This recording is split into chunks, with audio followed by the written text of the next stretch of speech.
And we should be live. And we are. Good morning, ladies and gentlemen. Welcome back to another Jedi Academy. I am, of course, your host, Ranger J 1999, part of the RSG crew, and glad to have you guys here for another rendition of the Academy of Said Jedi. And this is a Q&A show if you're new or if you're old, doesn't matter. Just breaking it down, this is a straight Q&A show, and the way it works is if you have a question for our panel, all you need to do is pop your question into the chat.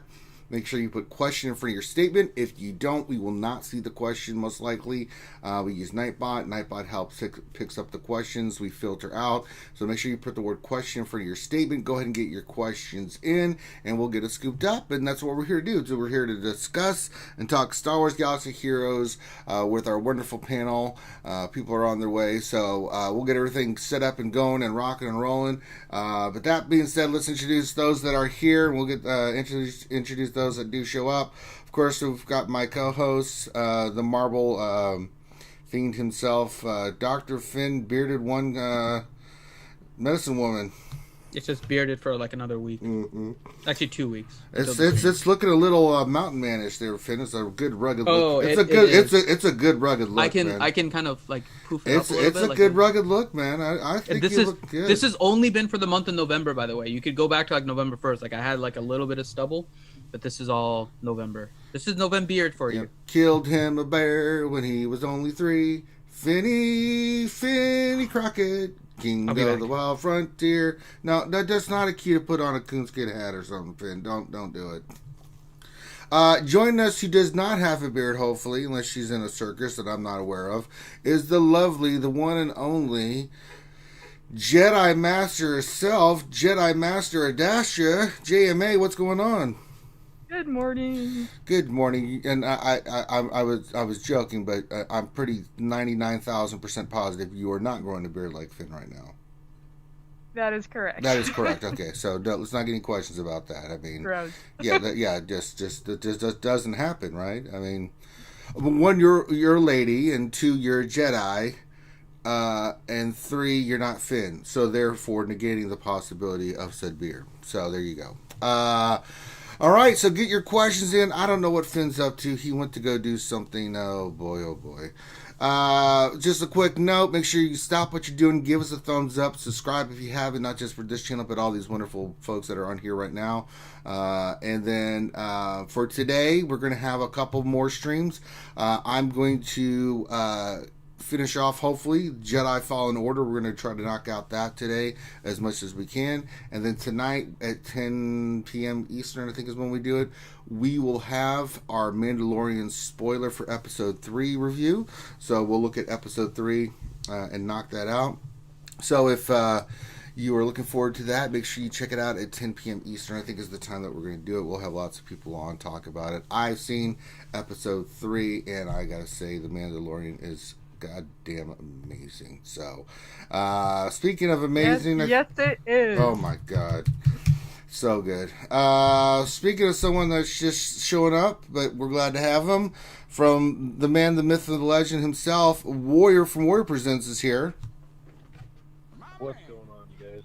Well, what's going on, man? You got your coffee? I mean, yeah. So I'm good. It normally shoots the call to my phone, and then I just click on the link, and it never did anything this morning, so that's why I didn't have the link or whatever, but I'm here now. That's right, Warrior is here. So I still don't know what the hell Finn's doing. I mentioned Finn as Davy Crockett, and that was a mistake on my part, so I apologize to all the fans, because he's gone to probably do something stupid and put something stupid on, and we'll have to look at that. So regardless of that fact, let's get into it. Get your questions in, folks. Go ahead and get your questions in. We're scooping those up. So if you have questions about the game, now is the time. Let us talk about this week. We had a lot of stuff coming down from CG. I'm sure we'll get questions about it, but this is a time in the show where we allow our wonderful panel to discuss what's on their mind. Jedi Master Dasha, what is on your mind? Pretty sure you could have one guess. The new journey path that they set for all the characters. I mean, I am mixed feelings anger and excitement Mhm. mixed in nicely there. Anger obviously over the Mace being denied Good. is long overdue, highly requested rework for freaking light side Geonosius battle. He was there, he played a key part, but apparently not. Apparently it was Shock T that was there in place of him. I mean, that honestly, it really stung. Like, I honestly thought he was gonna get one at long last. This was the perfect time to do it. They had this in the works for a while, so for them to have that excuse of, oh, we ran out of time, our bad, no big deal. It's like, are you kidding me? And obviously not only the Jedi fanatics are pissed, but a lot of people in general are upset over that, and rightfully so. Like, of all the reworks that should happen, he should have gotten it, like, first and foremost. Mhm. And then I was excited because on top of that, that would mean other Jedi would get elevated as a result. Nope. We're continuously trying to form different teams, especially for these missions. You're going to need more than one good team. These missions are going to be freaking hard. So a nice, badass Mace would have gone a long ways. Nope. You have And to use now the, I'm you have to use thinking the cruddy no one. one's. What was that? Nope. You have to use the cruddy one. But yeah, it's just, I don't know. I mean, they've been just. I can't really curse on here, huh? Yeah, just don't use F-bombs. Just don't use F-bombs. Yeah. It's very frustrating. Yes. Some of the decisions they've been making lately, and then amidst all that, there's been some cool stuff. So, I mean, it's not all negative, but that is just a huge blow, I felt like, when they just made that decision. It's just, oh my gosh. How'd they get that out? Do what must be done at dash just show There's been some good posts I've read, amidst the rants and the angry posts. There's been some good intelligent ones just going through, reasoning. Like, it's just, I don't know what CG's thinking sometimes, but oh man. These missions, I am excited for TV still, not as much as I once was, because I was thinking we'd get some tune-ups and reworks along the way, but now it looks like we're getting 0, so that's depressing again. But I am looking forward to seeing Cam's kit. Hopefully he'll be, I don't know if he'll be on par with Watt's kit, but hopefully it'll be like really awesome. Although that special mission is gonna be a pain. You need Cody for it, and a lot of people aren't happy about having to relic up their Cody potentially there. Because we're kidding ourselves if we're going to pass these things with tier 12 characters. I mean, these requirements are pretty high up there. So it kind of tells us what we're in for. But as always, people are going to push the envelope and try to see what the bare minimum we can get away with. Can this character carry the team? Can Kenobi and Sergeant carry a low gear, the minimum of Cody, get through that special mission. Well, so but I am happy that on a Jedi level, I can finally mandate everyone must relic their Jedi to an extent. The hell if I'm doing that. My relic Jedi Knight Guardian is gonna shine. Sure. That'll be the character that solves everything. AOE ability block. Yeah, that'll be OP, right? Yeah, it'll hit too. It's just, like I said, I'm really mixed feelings on this. I don't know. It'll be alright, Asher. It'll be okay. It's gonna be okay. Alright, Warrior, what is on your mind, my friend? Well, I don't think they let down at all. They brought out so much new content. There's like multiple packs in the store to buy, and they got more packs coming to buy. Like, this is just amazing content. Packs are amazing content, you guys, right? Hello? Get the hell out of here. Hello? Yep, it's the best new content ever. How dare you, sir? And then they're going to bring out like 4 new characters after like 4 months of no characters. They're bringing out like 4 characters, but they're going to take 4 more months to make those guys come out. So we're going to, in 8 months, have 4 new characters and 1 reskin. Yay! Well, honestly, yeah, honestly, I don't know. The guys, you got to give them some slack. I mean, they've been, building my pillar system inside, and then they reskinned it as the journey guide. So they've been doing a lot of work on that. We gotta, give them some.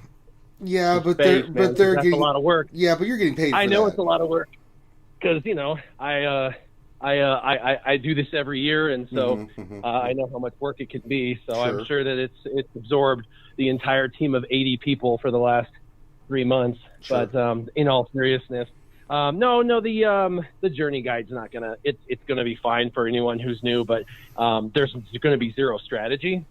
There never has been strategy with capital games. There never will be. What they do is they present something, and then they expect you to figure it out with 0 strategy. So you've got to figure out the strategy component.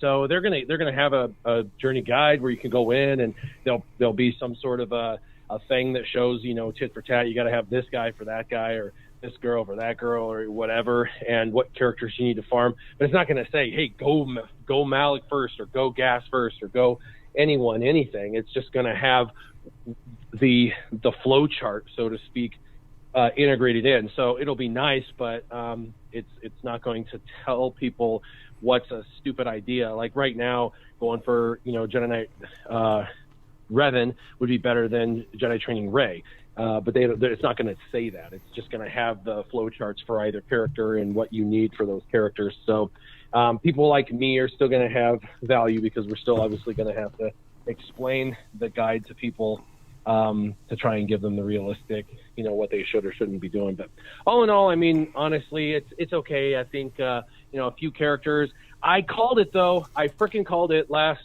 few weeks. We've been talking, and I said the episode 9 characters are going to spill over into next year, because people are asking when I'm doing the farming guide. And I said, probably not until February. And I said, because they always do like characters January, Absolutely. December, January, February. Well, they just said it's going to go all the way in through first quarter of next year. So figured that would be the case. Little bit disappointed in like just the amount of content. It's either a lot of characters or a big game mode, and we didn't really get either. We got a few characters with a little game mode reskin, and I'm of the same mind. Like, what are you waiting for? This is Mace Windu's opportunity to shine. It's Clone Wars, for God's sakes, and this is like his moment to chop Jango's head off, and they just didn't even recreate one of the most iconic scenes in the history of the Star Wars lore. So big miss on their part, but I mean, what at this point have we come to expect? So it's all good. I get they were focused on what they were focused on. I will say that the things they gave for 4th anniversary, of course, were very generous. Yes, they were. They were very nice. I'm super happy that they hooked us all up with a bunch of cool stuff. I think that pack they gave with all that crap could be a pack you buy for $19.99 once every quarter or something. I don't think I think that if they, wanted to do something like that, double it for the anniversary and then have it for a $19.99 pack, one-time purchase every 3 months to infuse, new players, existing players, to get everyone to buy, because nobody would not spend $20 on the game every 3 months for something like that. It would encourage 100%, almost 100% participation in purchases. I mean, even kids would be like, "Mom, I want I want $20 so I can buy that," and it would just encourage it. But that's just my marketing side coming out. All right, Dr. Finn, anything on your mind, Mr. Paul Bunyan over there? That's not a hatchet. That's a glaive or something from the medieval times, Finn. So, actually, I was actually thinking about it since our Wednesday stream. And, okay, maybe this sounds a little weird, but I kind of think the journey guide is a bad idea for them. And it makes more sense for somebody like Warrior to do it versus them doing this in-game. And the reason I came to that conclusion, actually, as I was thinking about it the last couple of days, when a new person joins the game, right? And they see this whole collection of Star Wars characters. Like the first thing is to kind of think about, oh, well, all these characters are here. Which ones do I want to work on? And hopefully they get into which character is my favorite. I don't know if you have, I mean, it was easier for us when we first started because the meta was always shifting and the meta wasn't really like cohesive necessarily. It was a bunch of hodgepodge characters with abilities that kind of meshed together. But we could actually work on our vanity characters, right? Like Savage was my first vanity character and I would work on him and he didn't get his upgrade until later. So at the beginning, he wasn't all that great, but he was decent. And I just had fun trying to find ways to put Savage in the team. When you look at what can potentially happen with the journey guide, and if the game actually puts in effectively what's Warrior's pillar system, right? That makes sense to me for a player to suggest how to do something in game in order to optimize it. If CG puts their journey guide into their game and you think about how many characters are truly effective, isn't this an admission by them that of these like 177 some odd characters that are in the game, that about 2/3 of them are pretty much useless? Because you know most of them are not going to appear in the journey guide, right? They're not used for prerequisites. They're not useful in the meta. So what is the point of about 2/3 of these characters? And for the game to put in something in the game that basically directs these people to actually just focus on this third and telling you this 2/3 of stuff that we've done is not good. Don't worry about it. Focus on this part. I kind of think that's not a good idea on their part. Like it doesn't. Or if you go into the flowchart and you want Yoda, and so you click on it and it takes you to show you the entire Jedi faction, then it's just not even helpful. So what the hell? You know, what's the exactly point? So if they show you the best Jedi you can get, then you're never going to farm those other characters they really want you to waste your time on. And if they tell you nobody, then you are gonna waste it on characters you shouldn't be, and then there's no point in the guide. You're right. My point is they wasted too much time building something that's already been done by the community 10 times over. Why do it in game? And the reason for that is usurping the community. That they do this often. They'll waste 3 months building something that's already been done because they want their version. And for the record, well over a year ago, they had approached me, and this was right before everything like fell apart with us and them. And they had said, you know, we really envision you as a partner. And as this game changer program evolves, they were still like a little over a year ago. They had done some in-game ads. Do you remember that, where we had, Yep. A couple of us were selected for in-game ads. One of the things that CG Eric had said was, we've talked about needing an in-game guide or some sort of a guide to help people along, kind of like your pillar system. And I said, I would love to build that out and be that kind of that go-to guy for that, since that's something I already do. And they were like, yeah, that's what we envisioned for you. Well, then if the whole thing fell apart, and of course now they're like, F him, we're just gonna do it ourselves. So I kind of find it irony, because they wasted all this time to basically try to usurp mine. And what's gonna happen is they're just gonna save me time. They're gonna build everything out and give me all of the amazing graphics, which I want for my pillar guide, and then all I have to do is just give the education piece that they will have yet to have given, because with all of this work over the last 3 months, they're still going to fall short onto their face really bad with their guide. But it's going to look beautiful, and it's going to help me to be able to show people, okay, this is what you're going to see, but this is what you need to do, and these are the characters you need for each one. Mm-hmm. And the other part to this too, right, is they're putting themselves in a position now where they are now going to be trying to get players off to the right start, right? That's what the journey guide is. The journey guide is trying to get them into the right start of things. And Warrior does these pillar things, right? But you do it once every year, right?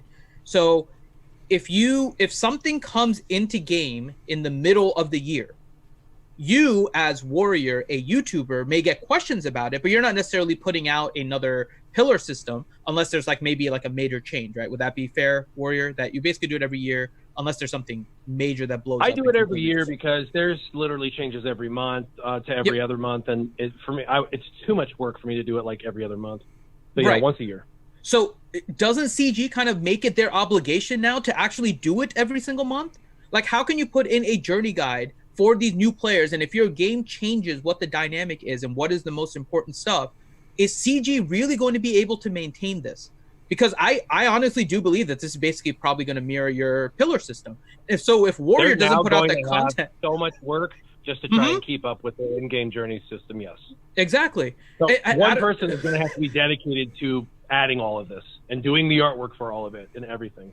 So I really do hope that one person is familiar with the game and actually doing things, and it's not just one person assigned to watching Warrior's YouTube account to see when the next time he posts a pillar system is. Because if this ends up being a copy of the pillar system, Warrior, you are letting down the community, sir, by not updating your pillar system every month. I'm just saying.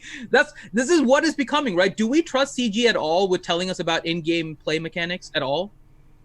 You know Seriously, what, though? I'm super excited. Like I said, if they're going to keep it up to date, guess what I get to do? I could actually update my system more often because I don't have to build anything. All I would have to do is give my perspective on priorities for that, and I could do that once a quarter. And I could just, as they update their journey guide, but I can tell you they're not going to update it like they're supposed to.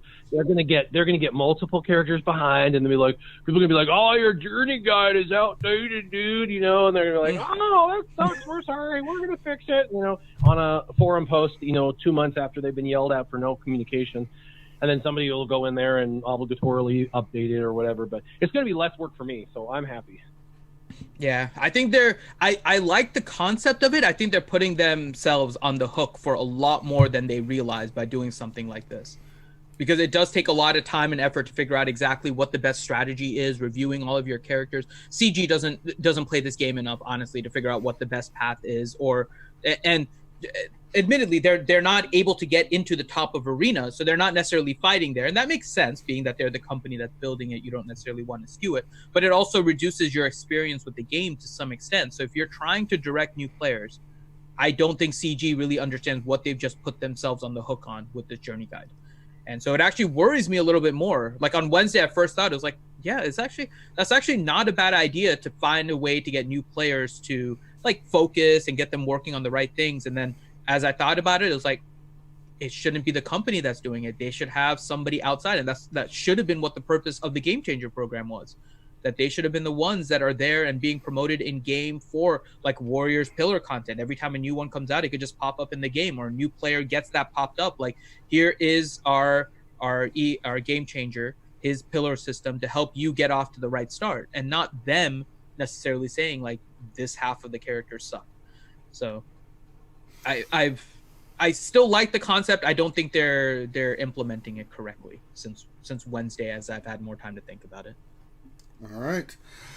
I think it's time for some questions. What do you think, Finn? All right. We are getting the questions in right now. I'm responding to people in Discord, by the way. Like, okay, do this on my phone. I'm going to do it on the computer. So, okay. Finn, let's get to those yummy questions. Fire away, and who are they for? All right, so let's go with the first question to Warrior based on all of that. And you can give a little more detail here, Warrior, if you want. Revenator, question for Warrior. How does it feel to have CG essentially try to put your version of the pillar system in the game?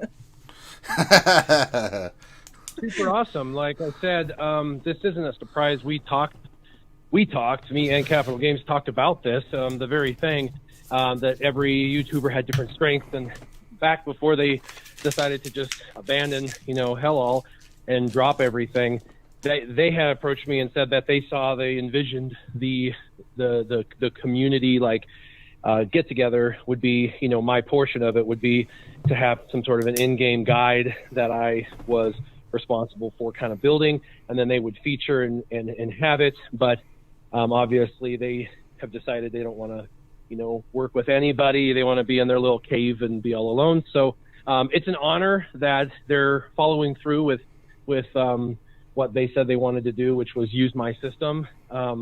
It's just they're going to, kind of put their own little proprietary spin on it. So that's fine. That's cool. And like I said, it's going to make it a lot easier for me in the long run, because I won't have to build a bunch of graphics and all that. I can just use their existing graphics. So basically, I make a ton of money off of their hard work, and it makes it easier for me to help new players, and that's just a win-win-win for everybody. Okay. I'll give you another question too, Warrior, because I know that one wasn't necessarily specific content. So Nathan H says, what should our priorities be to prepare for light side GOTB? Those requirements seem steep. Yeah, so the requirements are steep, and if you thought dark side GOTB was difficult, light side GOTB is going to be even harder, require higher relic levels, and require some characters that, I mean, there's a million players, 100,000 that are daily login people, and there's like 4,000 or 5,000 people that have gas.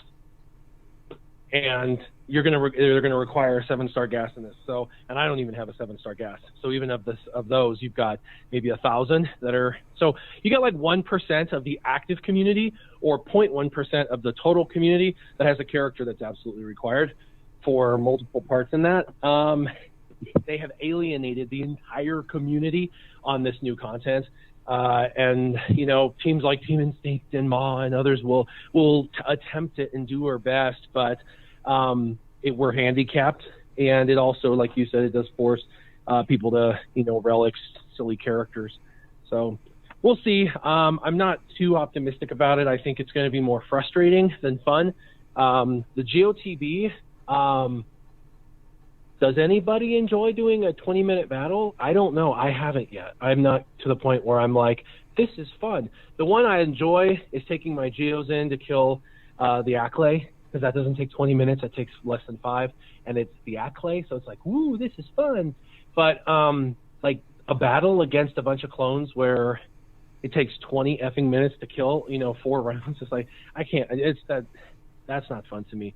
So I have zero fun with the regular battles, and I imagine they're going to do the same thing for the light side. And so, I mean, I'm looking forward to like fighting the Reek, or whatever. But the other battles, the normal battles, not so much.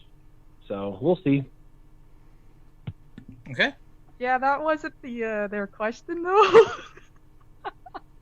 What do you mean? You never gave them suggestions. Oh. You just went on what you're looking forward to with honestly, the TV. You just went on a tangent without helping this poor person out. So for light side, it's going to be clones. It's going to be gas, which you don't have. That's where I got off track, was gas. You're going to have gas. You're going to have clones. You're going to have Jedi. You're going to have every light side team that's been used in the last 12 to 18 months. So every light side team, plus they're going to bring out a few new characters. So if you're not 6 million GP, you don't have what you need. If you don't have Relic 5 and above on everyone, you don't have what you need. My point is it doesn't really matter what the requirements are or what teams are, because it's going to be out of reach. And if you are in reach and you have 6 million GP, you're probably not on Jedi Academy Asking Warrior. I can tell you that on my roster, I've got like pretty much like Padme, the clones, a lot of this stuff Relic 3 or 4 right now, and I'm nervous. Like, I'll probably get my ass kicked. So that just gives you an idea of like of what to expect from light side GOTV. It's not going to be. Oh yeah, it's not going to be a walk in the park. Oh no, we're going to get raw. No one thought it would be. No, it's always we're like going to get raw. The next copy, the next skinned TV of the same type is much harder, but at least a portion of it, because like any light side character, so at least that part will be easier for people to reach. There's a lot of OP light side characters, and Rebels alone have a huge faction to draw from, so at least portions of it. But yeah, the Galactic Republic and Jedi 2200 power stipulations, yeah, you're gonna basically need a Relic 7 probably to stand a chance at this mission, because it's one thing to meet the minimums, and then it's to see like, okay, how tough are these missions really gonna be? Yeah, we saw that with the gas event. Like, again, certain OP characters, you'll have more wiggle room because their kits, and then modding, of course, it'll all make a difference in how to effectively get through it. But yeah, just to get the entry fee paid first is gonna be tough this is obviously end game stuff, just similar to the dark side part. So I don't even know how many guilds are going to attempt this, to be honest. I'm just waiting for Jedi Master Dasher to come after Light Side TV and like, they hurt my Jedi. Hurt my Jedi. I know. I'm just but I can't do it alone. Go ahead, Finn. No, I think you make a good point, Adastra. So I can say, at least from my end, right, in terms of how to prioritize, I think some of the priority is also going to be on officers of the guild. We're a 225 million GP, and I am actually worried about light side GOTB. And the key things are going to be like how much GP is needed for each of the different stars in the original zones. How many stars can we reasonably expect? How difficult are the missions? Because it may be the smarter choice, at least for a little while, to go with light side GOTB or light side Hoth TB instead of light side GOTB if we're not getting any rewards from light side GOTB. So some of the preparations is going to be trying to figure out the data on the light side GOTB to figure out if it's even worth it and if it's worth the rewards. Because getting extra get ones for the people in your guild that do have gas and need to maybe finish up Malik, or even getting extra get for people now that are going to get gas the second time around whenever he comes out so they can take him to 7-star quicker, may be the better solution than just banging your head against the wall in light side GOTB the first few times that it's out. So that's also another thing about the priorities for preparations. I would say making sure that your guild is reviewing kind of what is going to be entailed with light side GOTB, the difficulty level, and honestly, whether it's even worth it to try and go for it at this point. All right. So, Adastra, next question to you from What Else 73 says, how long do you think it'll be before they start releasing characters from Mandalorian?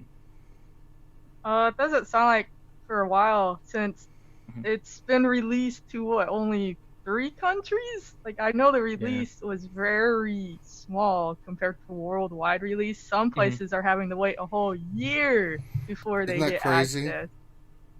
It's just, ugh. I mean, I honestly think they should have something related to it. I mean, this show was already popular before it even aired, and now with a bunch of us watching it, you know, we're really enjoying it. Oh God, it's so good. Only chapter 3 and we're already hooked.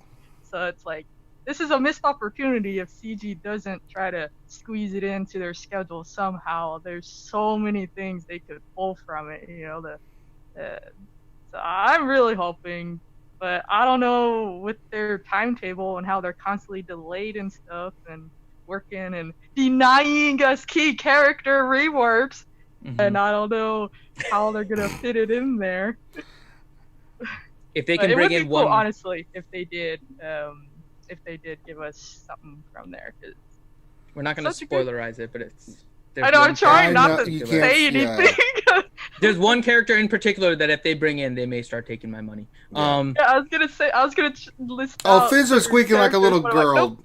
Jedi Master Dash, you have no idea what I've been putting up with. I mean, Adastra knows which character I'm talking about. She knows me well enough. Just ridiculous. You know exactly which character I'm talking about. I have no control. And after this episode, I know for a fact that he's squealing like a little girl about every time. So yeah, that episode was so good. I feel like a parent on Christmas. What do you want for Christmas, Finn? Oh, Jesus.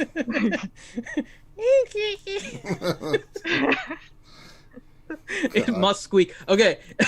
Next question for Warrior from Joao Calvacanti. He says, can the Watt Phase 4 mission be beaten without B1 so that it can use Dooku in the other mission?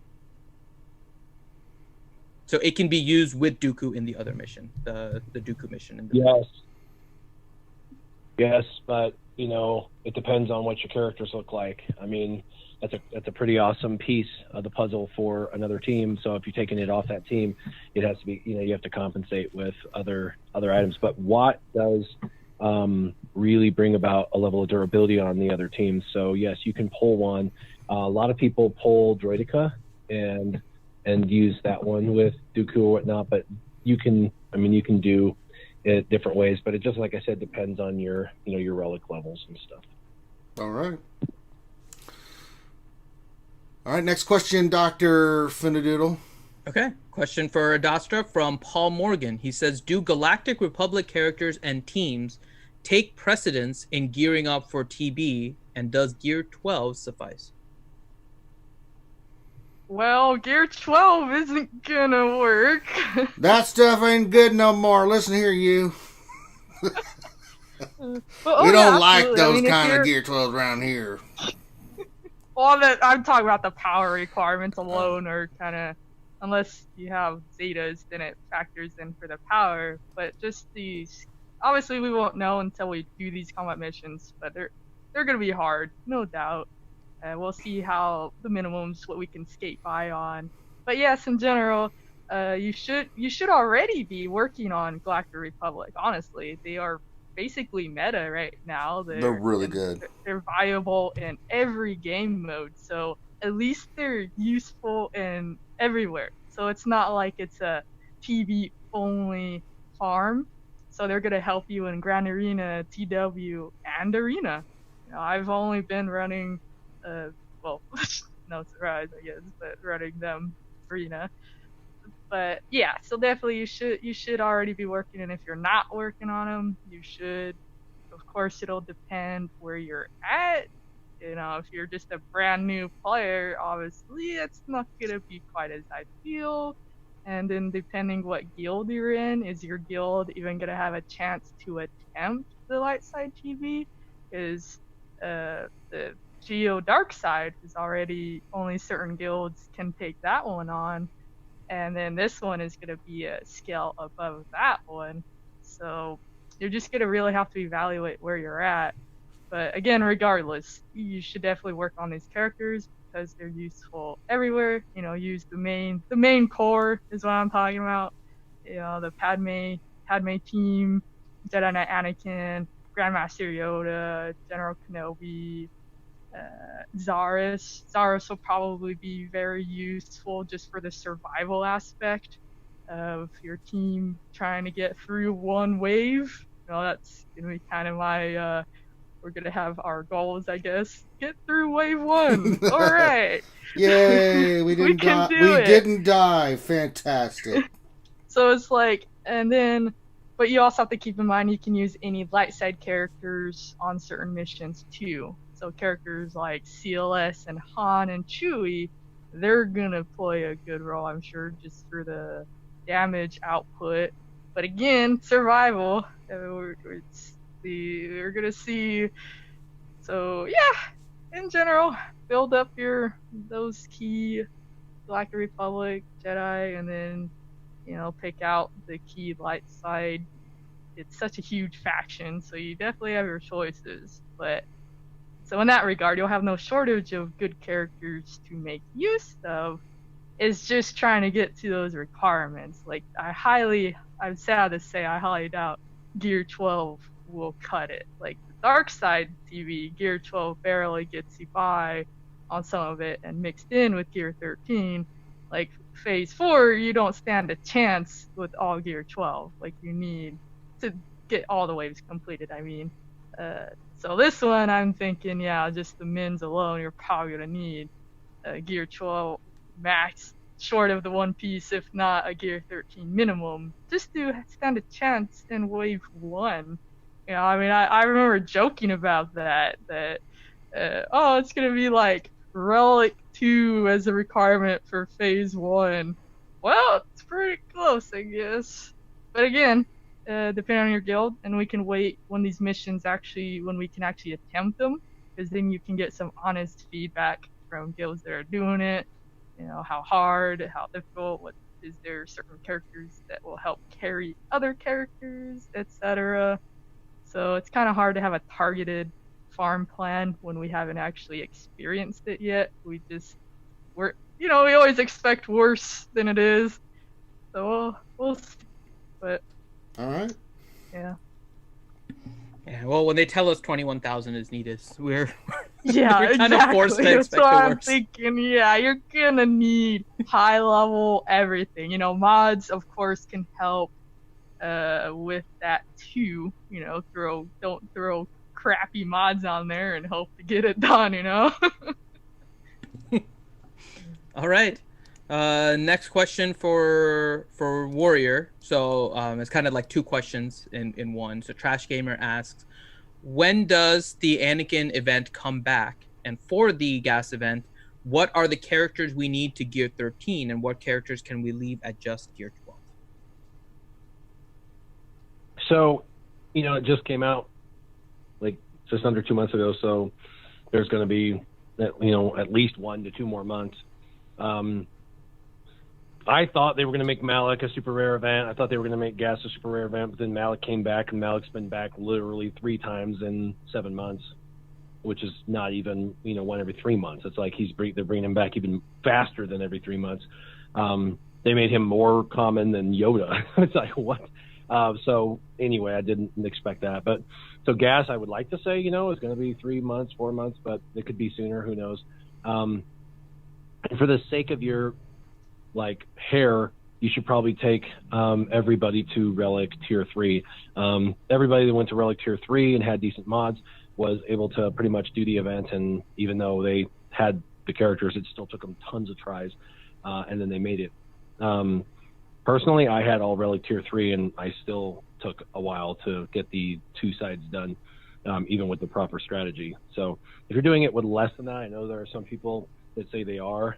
It was really on the droid side that they were successful with it under, and they had a few other droids, at the Tier 7 or Tier 12, and then they had a couple relic characters out, B1 is one of those key characters. If you have him high relic, he does just a ridiculous amount of damage every time he assists, and then General Grievous, that kind of thing. So but with the others, I would get him into the relics and push him into Relic Tier 2 and 3 to try and make it a kind of a doable event.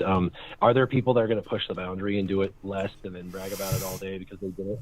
Yep. But is that going to be what the normal person does? No, not at all. So unfortunately, you're going to need to try and get those people into relics and push them, as high as you can get them. But I saw quite a few people doing the droid event with 2 or 3 characters in Gear 12, and then 1 or 2 characters at Gear 13, and it was just the relic level of those couple of key characters were really high. Like I said, B1 is amazing if you get super high relic levels. Relic Tier 5 or above, and he's just I hate him, so he's really great for that event. That's how you really feel, Warrior.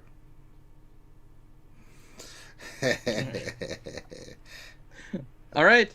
Next question then for Miss Adastra. Question from Revenator. He says, "Do you think once they do the Mace rework, do you think they'll do it?" Yeah. So, do you think? Try to trigger me again. Do. Sorry. It says, "Do you think once they do the Mace rework, once the Clone Wars show comes out, that Mace will take the place of Shakti in facing the Reek and Jango special mission?" You're making me mad all over again. That's right. You'll like it. Okay, here's another question for you though. I can still answer if you want. Okay, you can have fun with that. That was a little bit of a fun serious question because we know what they're doing with Shakti and Reek and Jango. Yeah, that's just the FUCG. After all the time they spend on some of these missions where they try to get everything accurate and everything, and we praise them for the CLS, right. And then they go and do this. Yeah, right.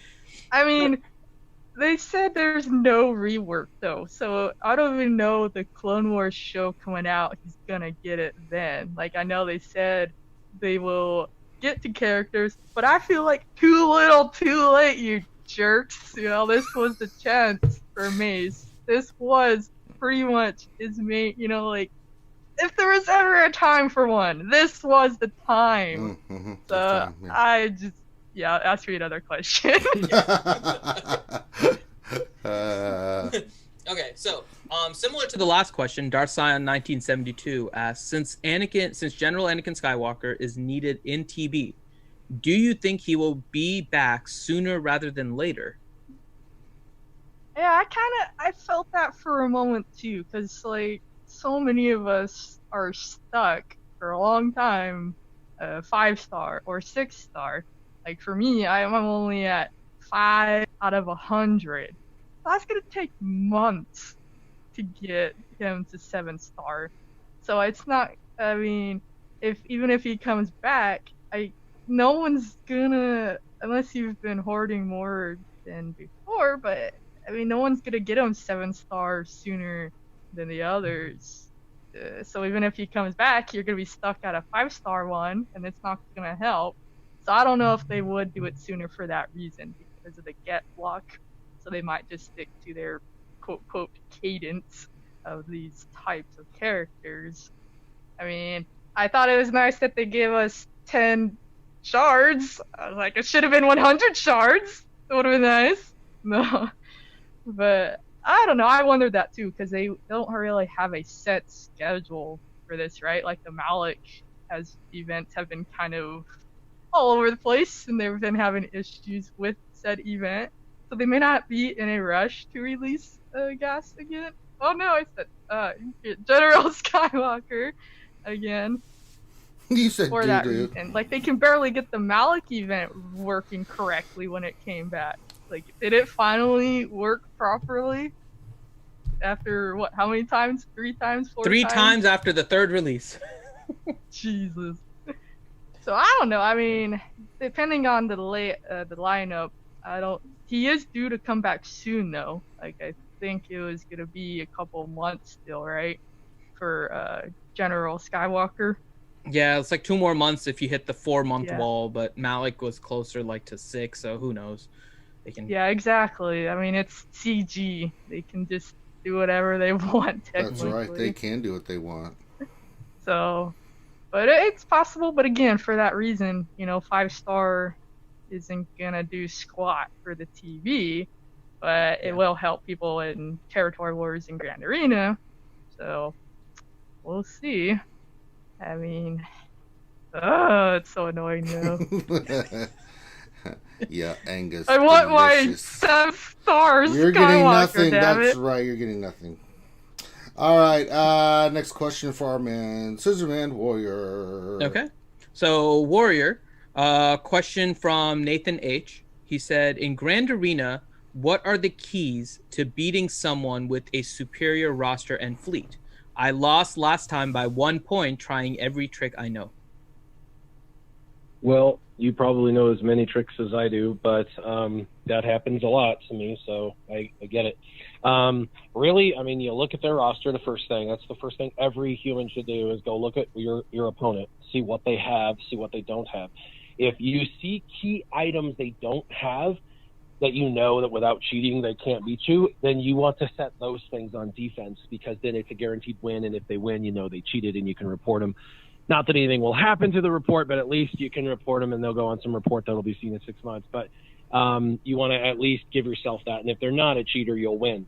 If they have everything to overcome your roster guaranteed or pretty close, or if they play it perfectly they could, then you want to play it more conservatively. It is of my opinion that you would then want to play by keeping your key counters available for offense, and then placing your very best defense outside of those key counters. But for example, if I have an opponent, so when we're in Territory Wars, there's 50 people.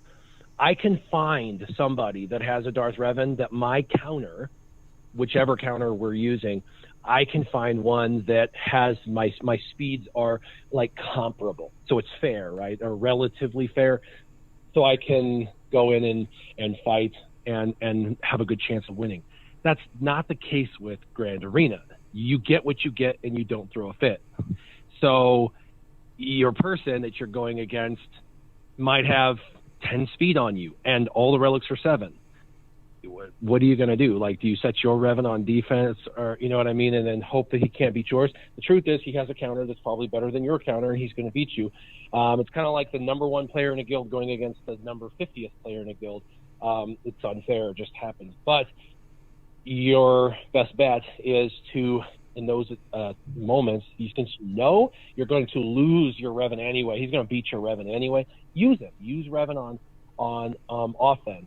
You can either do mirror match and have a chance in hell that RNG gives you some leeway, and that like maybe his Basilisk, Corrupted Battle Meditation doesn't land on yours or something to that effect, or at least you can kill a few of his characters with your Malik.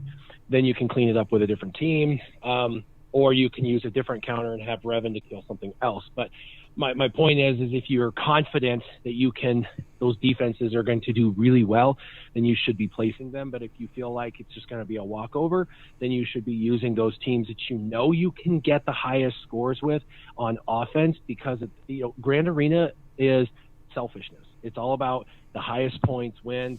And my strategy has been set a solid defense, but always keep my very best on offense.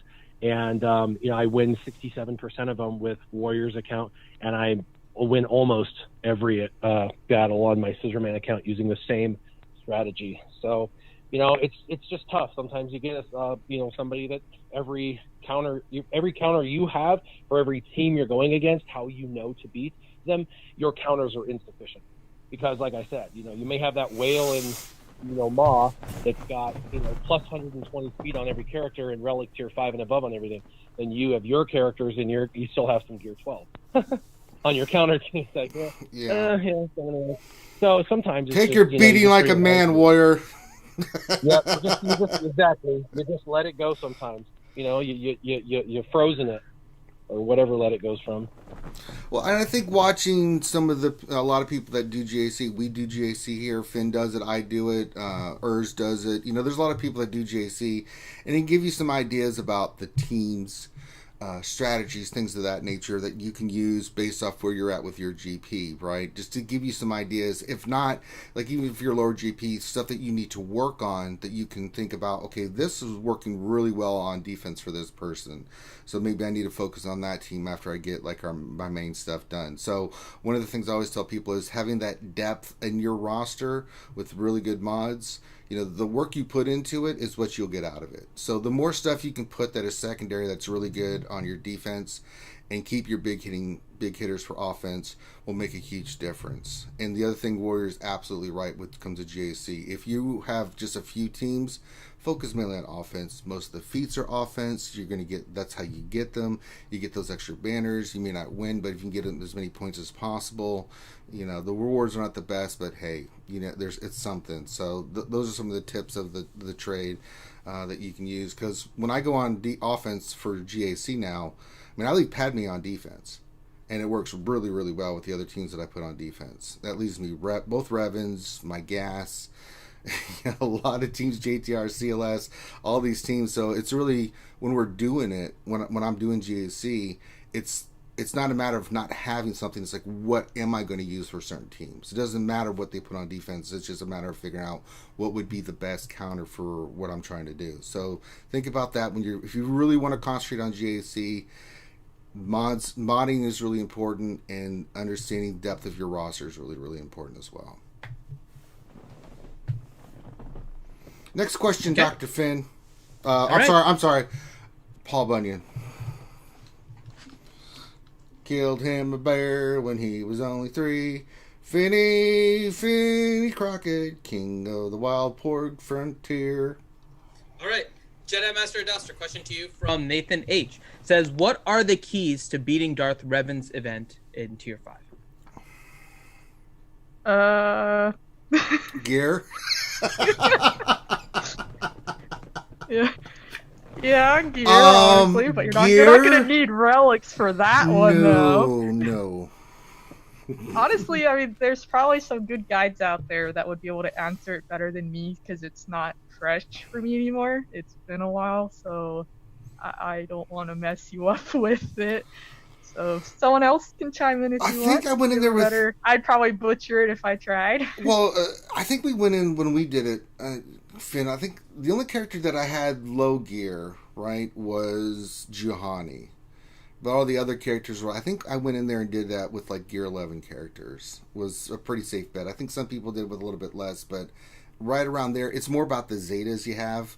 And then when you get to phase 5, it's just a little bit of RNG. If you have like decent gearing on your characters, you should be okay. If you're going in there with gear 8 and 9, you're going to definitely need some damn RNG, because that 5th battle, because of how they attack and what they do, it's about just surviving it long enough so you can do your thing and wipe them out. But if you're going in there with really low gear, you're going to need some RNG, because the dots and things that team will do to you will kick your ass. And if you're gear 9, you just don't have the health and protection. So get them 10, 11, at least 11, and you should be fine. There's also I'm trying to remember the exact battle, right? Because then this is the one with T3, and they do all that. AoE, with all the droids. yeah. So you have to kill them in the particular order too. So yeah, you do want to keep Oh, one okay, of the. yeah. See, that I was having trouble with that. Like, which level, which enemy are they facing? Yeah. Yeah, this is the one with all the droids, and you have to kill the big droid with legs, which is kind of creepy. Yeah. That droid gave me nightmares, by the way. All right. God. Next, Yeah, there's probably guides out there that could give a detailed, if you guys know. Yeah. You can help that person out. If somebody has a link, do it. Mm-hmm.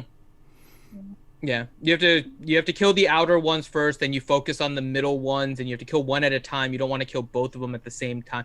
And you'll find ones that are, I think, closer. Unless Warrior, if you remember, you can chime in. I don't remember all the details off hand right now, but I have a video, I believe, on that event on my main account, but on my alt account, Scissorman, it's coming up. It'll be sometime in the next.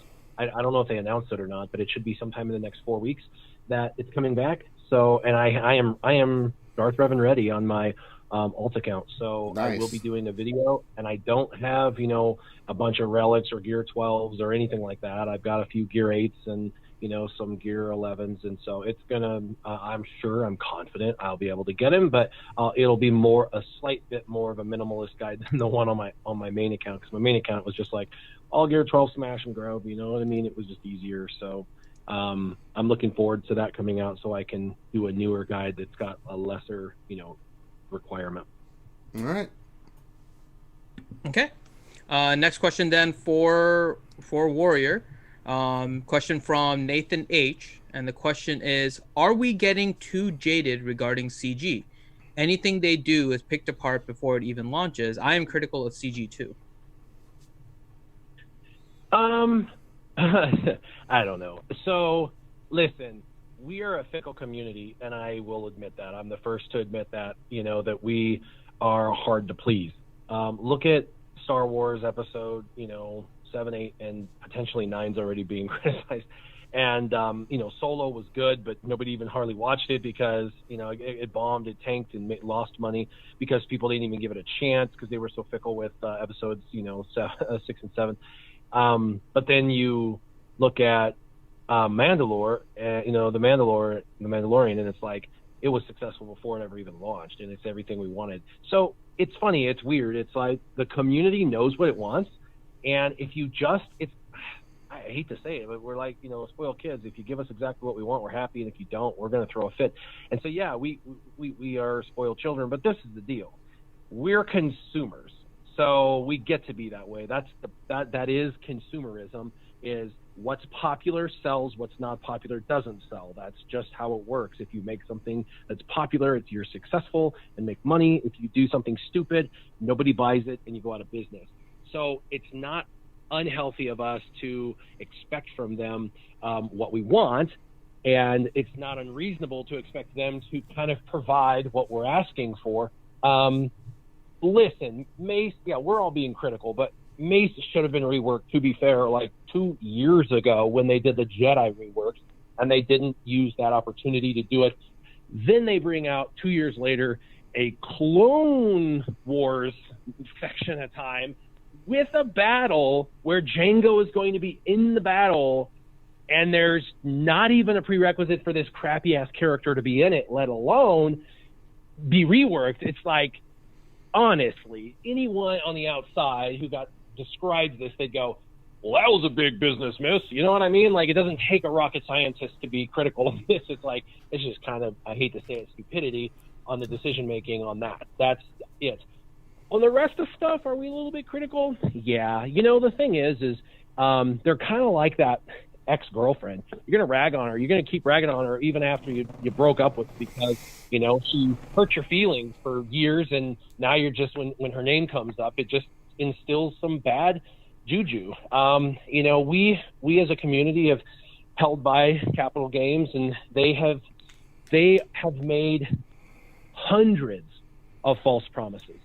They have literally lied to us to our face and then been proven liars over and over and over. It's difficult to give a company goodwill before the fact now, because they have burned that bridge so many times that it's like, sure, they say it's going to be this way, but is it? Is it really? I mean, do we really believe them because they've said this? You know, they literally said we're not going to make any other characters require this currency, and then boom, months later, currency. You know, it's like, you just literally lied. And then that forum post got deleted. Oh, well, that's a funny thing. You know, and so there's this like manipulation and hiding and currency and just, you know, and they promise things and then they don't deliver, and they say they're going to communicate really well, and then they go 3 months with no communication. So it's like a really unhealthy relationship. But to be fair, there's two sides to every relationship, and while we're a fickle and selfish and very judgmental community, the other side is not any better. And if anyone has a right to be this way, it's the consumer, because we're the ones giving the money. They're the ones that are receiving it. So that relationship should be a little healthier, but it should be a little healthier starting on their end. So are we too critical? I don't know. I don't think so. I don't think we are. I mean, I'm known for my rants, but I'm also, in fairness, when they do stuff right, we call, I'll give them credit when credit's due, but, you know, they've burned so many, they burned bridges so many times, where, like, there was a while there I was going, oh, this is really good, your communication, good, this is good, then all of a sudden they do something, I'm like, you've lost your damn mind, what is going on over there at CG? And sometimes I overreact a little bit, but it gets to the point where it's like, you have to earn trust once you've lost it, and you have to work twice as hard to earn that trust back. Right? I want to give CG the benefit of the doubt, but the critical thinker in me is like, well, too many times that's not happened, so I'm going to be more cautious about giving them their just dues than just going willy-nilly in. I mean, if CG wants the community to be more forgiving and open with them, they have to one, keep their word, and two, listen to the community, and then put out content that is really, really good, and just be honest about it, right? It takes time to earn trust back when trust has been broken. And I know it's just a silly game, but there has been a lot of broken trust that they will personally admit to, and then there's a lot that they won't admit to that they've done. So, and it's really hard to earn it, and they're not doing anything to earn back that trust. And then to top it off, they do release after release, and nearly every release is broken or creates new broken problems. For example, they just fixed the missing button issue, according to them, with that last TU update. I lost my Grand Arena Championships and got second place in Scissorman. Lost my first place opportunity because in the final battle, one of my characters froze with my CLS undersized squad against a trash team, and it just froze in mid-game. And I thought it was just me. I thought maybe like, okay, my device was, doing a firmware update in the background or some stupid crap. Got off, looked, and was like, nope, it was nothing with me. And then I find out there's hundreds of people on the forums and Reddit and everything saying the exact same thing. And it's like, seriously, you guys, like, I don't even know, like, how could you not be frustrated with the game just not working? I mean, this is a pay-for product. You're paying for a product, or you're spending time in the product, and you want it to work and work normally right. Every other game I play works normally right. Do they occasionally get a bug or a glitch? Yes. Sure. Are those frustrating? Yes. But it's not every single update, or every single update creates new ones. I don't know what's going on with the backside of their programming, but it's spaghettied so bad that fixing one thing breaks another every time, and every release has an issue with, like, we required this character, but no longer that can't work because now it's screwing this up, so we're going to drop the requirements, and we're not going to bring the requirements back, and now people have freezing again, and we're going to fix the freezing, and now the buttons are missing, and we fixed the missing buttons, and now the game's freezing, and it's not a good user experience. That's all. I think that, to me, Warrior, is the biggest point. And in other games too, right? Like I kind of view what's happening in game versus what's happening out of game. And the communication part, they've kind of destroyed that for a while with stuff that they've said, and not kind of misinterpreting the intentions when players are giving suggestions, and they kind of just do their own thing because they think they can do it in their own bubble. All of that stuff isn't necessarily good, but that's common with a lot of games. And so it's not necessarily unusual.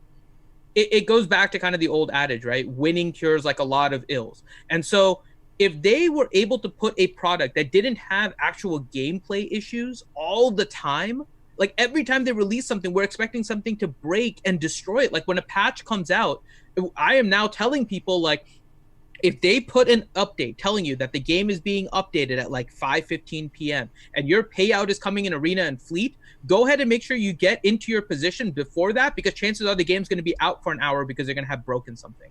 And like 75 to 90% of the time, it's pretty much broken for like 15 to 30 minutes where people can't log in. It's still trying to download something. They get the spinning wheel of death. Like, it's a gameplay experience that they tend to mess up more so than anything else.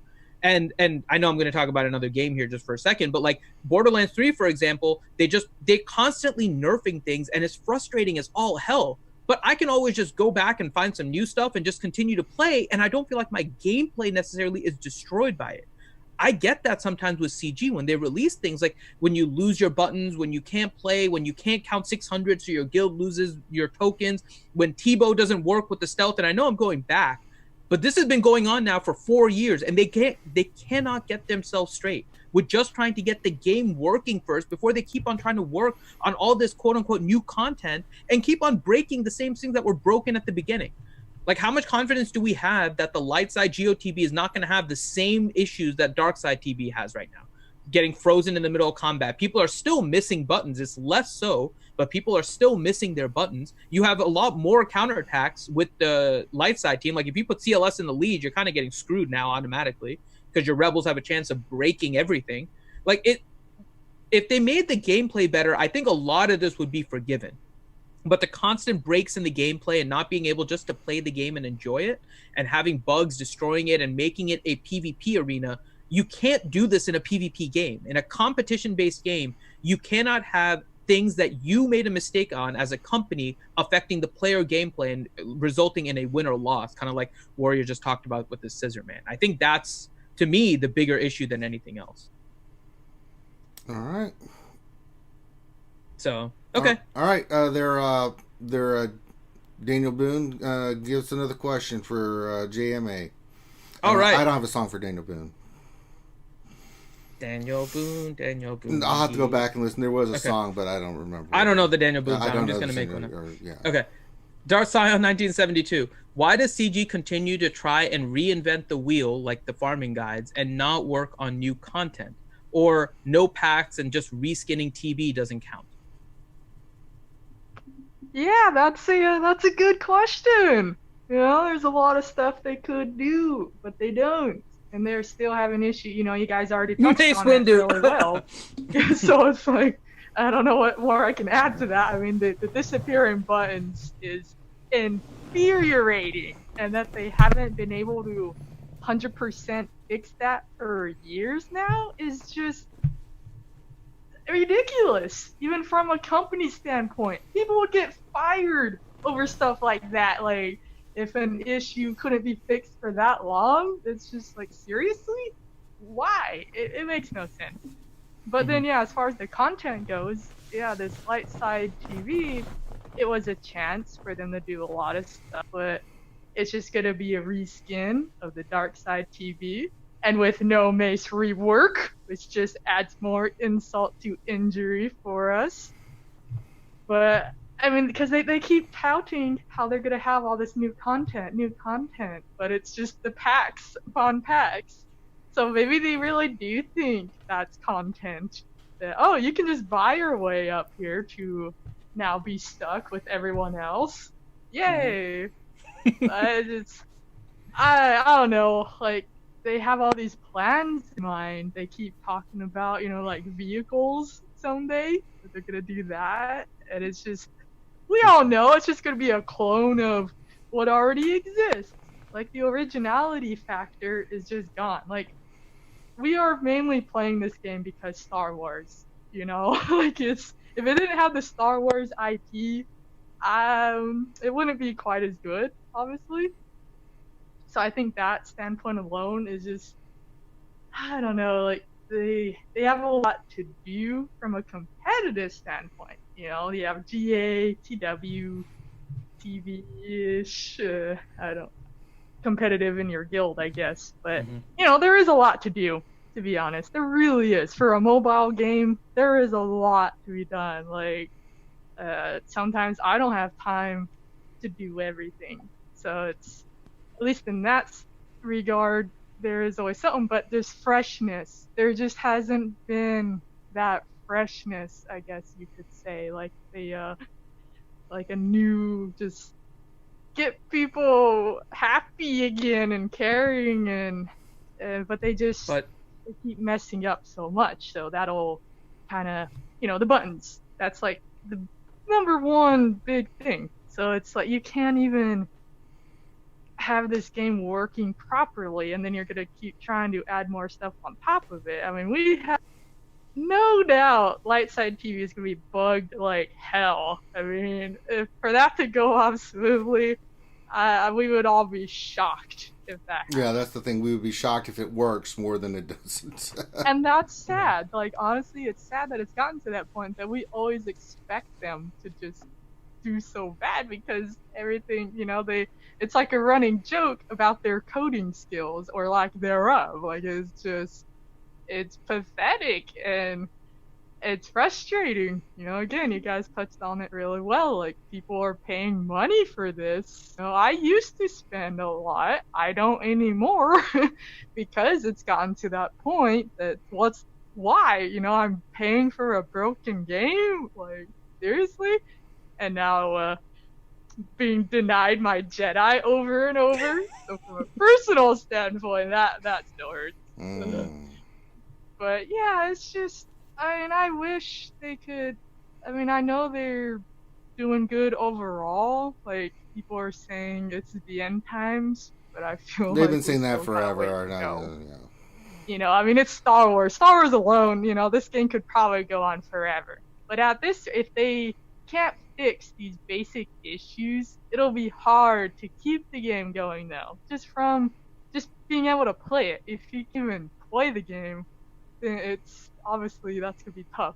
You know, hopefully that patch. It sounded like that patch did work for a lot of people, Finn. That you kind of mentioned that it did actually, because I know people. It still happened in my guild. It still hit people. So there's considerably less of it, of the buttons disappearing. There still are some, but it looks like there's considerably less of that. But to what Warrior was saying, there's also been lots of reports of people's games just like freezing mid-battle. I know. Oh yeah, definitely. So there's other stuff that's happening now instead of it. Still to a lesser rate, but when you shift everything to something like a GAC where you're forcing a PvP content, you can't have these kind of errors determining matches. That you've effectively changed people's reward structure as a result of it. And there's no way to compensate it at that point. So it's just unfortunate where they are, and they keep not fixing it, but it is what it is at this point. All right. We all play because we're addicted. That's what it is. Yes, the addiction is strong. Yeah, we're still here, right? It's true. Let me just. All right. All right, Warrior. That, fix real quick. Okay. Question to you, Warrior, from the Honkler. Does any character need an accuracy arrow? You know, it depends. If you find yourself going in with a particular team and whiffing a lot, I can't remember, just recently I was watching someone's YouTube video on Facebook. They'd made a YouTube video and they were showing their team going against another team, and I think they were using Night Sisters to defeat who were they? I think it was, I can't even remember. But anyway, they missed like 3 freaking times in that video, and I was just like, man, if they had an accuracy arrow, that would just not happen. So there are times when you'll notice, you know, because of your gearing and levels and stuff in comparison to what you're going against, you're missing more than normal. When that happens, you'll probably want to put an accuracy arrow on. of that particular character that's whiffing. Obviously, know if the team you're going against happens to have an increased dodge rate and stuff too, because if it does, or an evasion rate, if it does, then it might be a necessary evil to go against that. But luckily, those teams of the past, the Dooku leads and there's not too many of those. The old Ben leads, there's not too many of those to worry about anymore. So they're less relevant than they used to be. But there are times when you'll find yourself missing more than usual, and so that will become an arrow that might make sense for you. But I personally don't have any of my characters really that have that on there right now, I don't believe. So it's just not very common. Yeah, like somebody like Stick Ray. We always talk about Stick Ray. She can hit like super, super, super ridiculously hard. But when she misses, man, does she miss. When you needed the most to hit. So, I mean, there's a few characters like that you can go. It depends on the secondary stats on the B2 and Geo Soldier. Yeah, those are cool. Help make up on some of it. Like, for they me, do. A character that always had it was Fox, Executioner. Yes. Mm-hmm. Yep. Him missing was painful, because him for him to miss that first to clear a taunt, that just sets your team back. So I had an accuracy error on him forever before Relics, but Relics boost accuracy, so I've since changed it back. Makes But sense, yeah, right? characters like that where they need to hit. Like, you don't want any RNG factor to mess up your chance to hit. So if that character absolutely has to hit, to make that team crucial to winning, accuracy arrow, and hopefully you can meet the other stat requirements with your other mods. But yeah, Fox is a perfect example for that. He excelled with knowing that I was always gonna hit. It helped a lot. Well, you notice that when they go from gear 11 to 12, they start getting those buffs, right? Especially with the right side pieces. Then you don't really need it. But I think anything under gear 12, you probably might want one for certain characters. Well, gear 12, yeah, it helps. It starts It's making, when you start doing the relics that'll be even relics, it even gets crazier, yeah. But even at gear Yeah. 12, they've got on those right side pieces, you start seeing all these buffs and stuff, and it makes a difference. So, all right, Dr. Paul Bunyan. Okay, I'll answer the next one really quick. How Scorp dare 30 you. says, when is double drops? I thought it was supposed to be now. It actually starts on the 24th. Yeah, So is it it'll be 24th, starting- 25th, 26th? Correct. Soon. Yeah, soon TM. Soonish doo-doo. So it'll be coming. It's on the 24th as it starts. So Okay. not today. I'm looking forward to that. It's been a while since we've had double drops, Yeah, huh? not since May the 4th? Oh, let me ask this though. Do you guys think they will release ARC Trooper ahead of the double drops? No.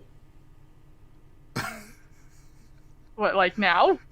Yeah. Do you think they will release ARC Trooper tomorrow so we can use double drops on him, or do you think they will wait until That after would double be drops? awfully considerate, so no. Yeah, see? No. Doo-doo. Remember, God, I 0 think I'm times so 2 is still cynical. 2. Just kidding. What's that word? here? 0 times 2 is still 0, you guys. That's Oh, right. I know. I don't even stock up anymore because it's double drops. It doesn't mean better drops. It's just 0, yeah, or 1. But I know a lot of people are hoarding for it, so more power to you. Good luck. Yeah. I'm hoarding that would be Cantina nice to energy. actually Yeah, I have am something to too. farm for double drops, like where for us at the end, we Yeah. have everything. So it would be nice if ARC dropped. That would be such perfect timing. So yeah, maybe if they're feeling nice, they might. I wouldn't hold your britches for that one. Yeah. I'm hoping, but yeah, I don't think it's happening.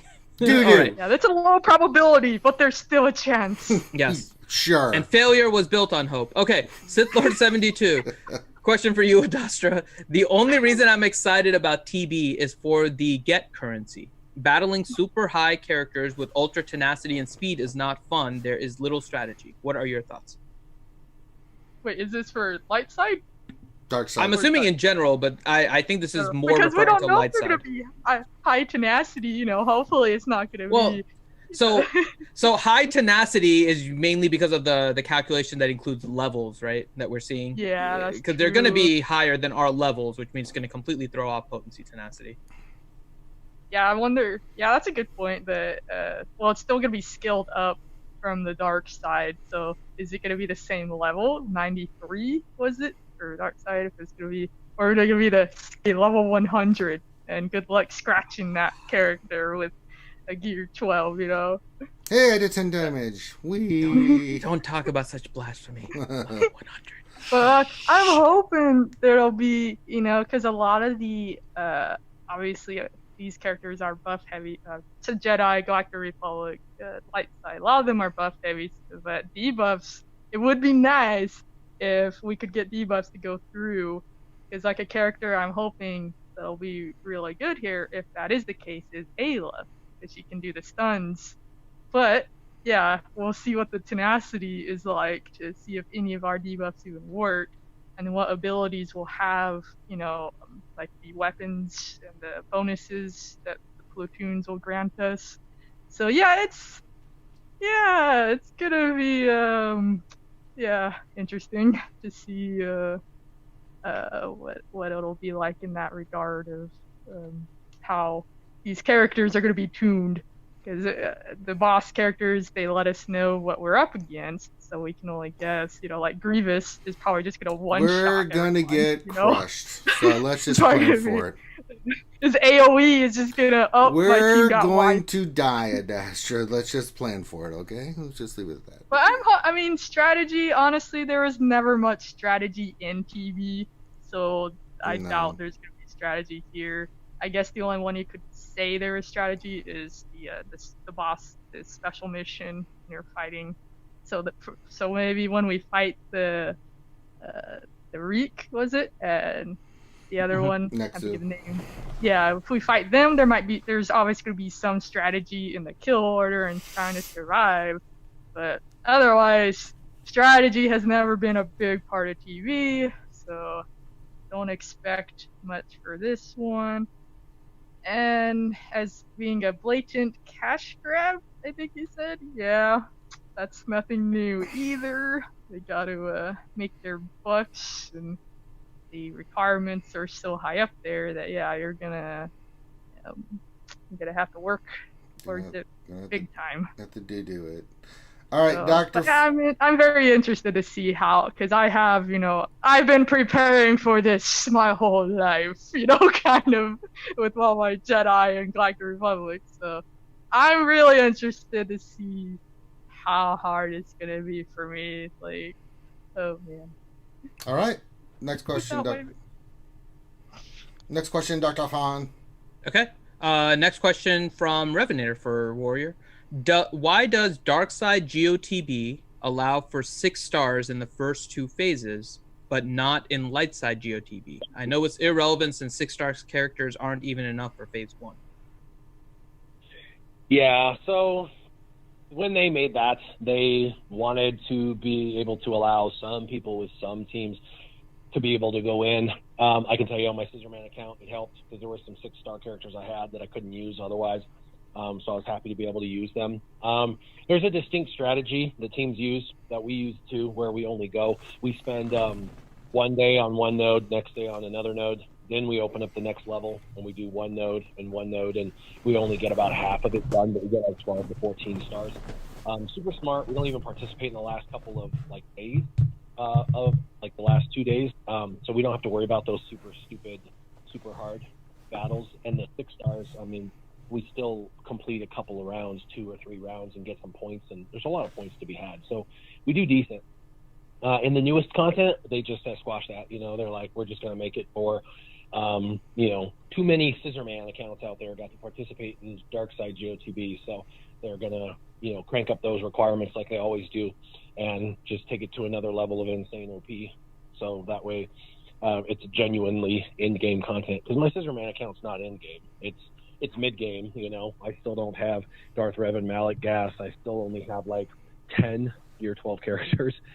So, that's not uncommon. Every time they bring something else out, they're going to bring it out, and it's going to be more powerful and harder, unfortunately. Okay. Next question. There's a warrior, huh? Ranger.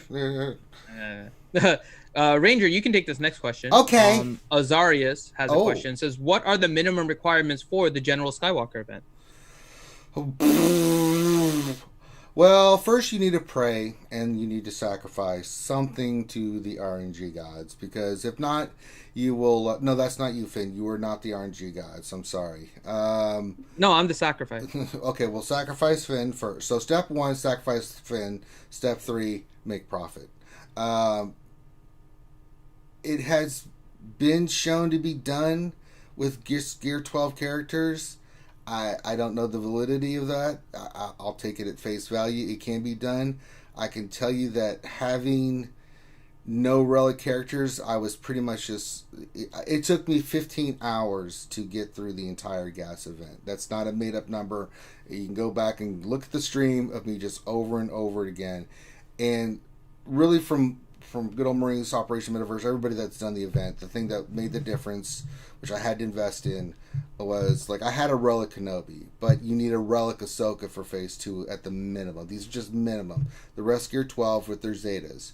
You need a minimum relic 3 or higher Ahsoka, because you need that damage output, right? You need a relic 3 or higher Kenobi to make it through the damage that those characters will do to you. The AI puts out crazy damage. And even then, you have to have RNG go a certain way. It's just simple. It's just the way it's going to be. Phase 4 is even stupider.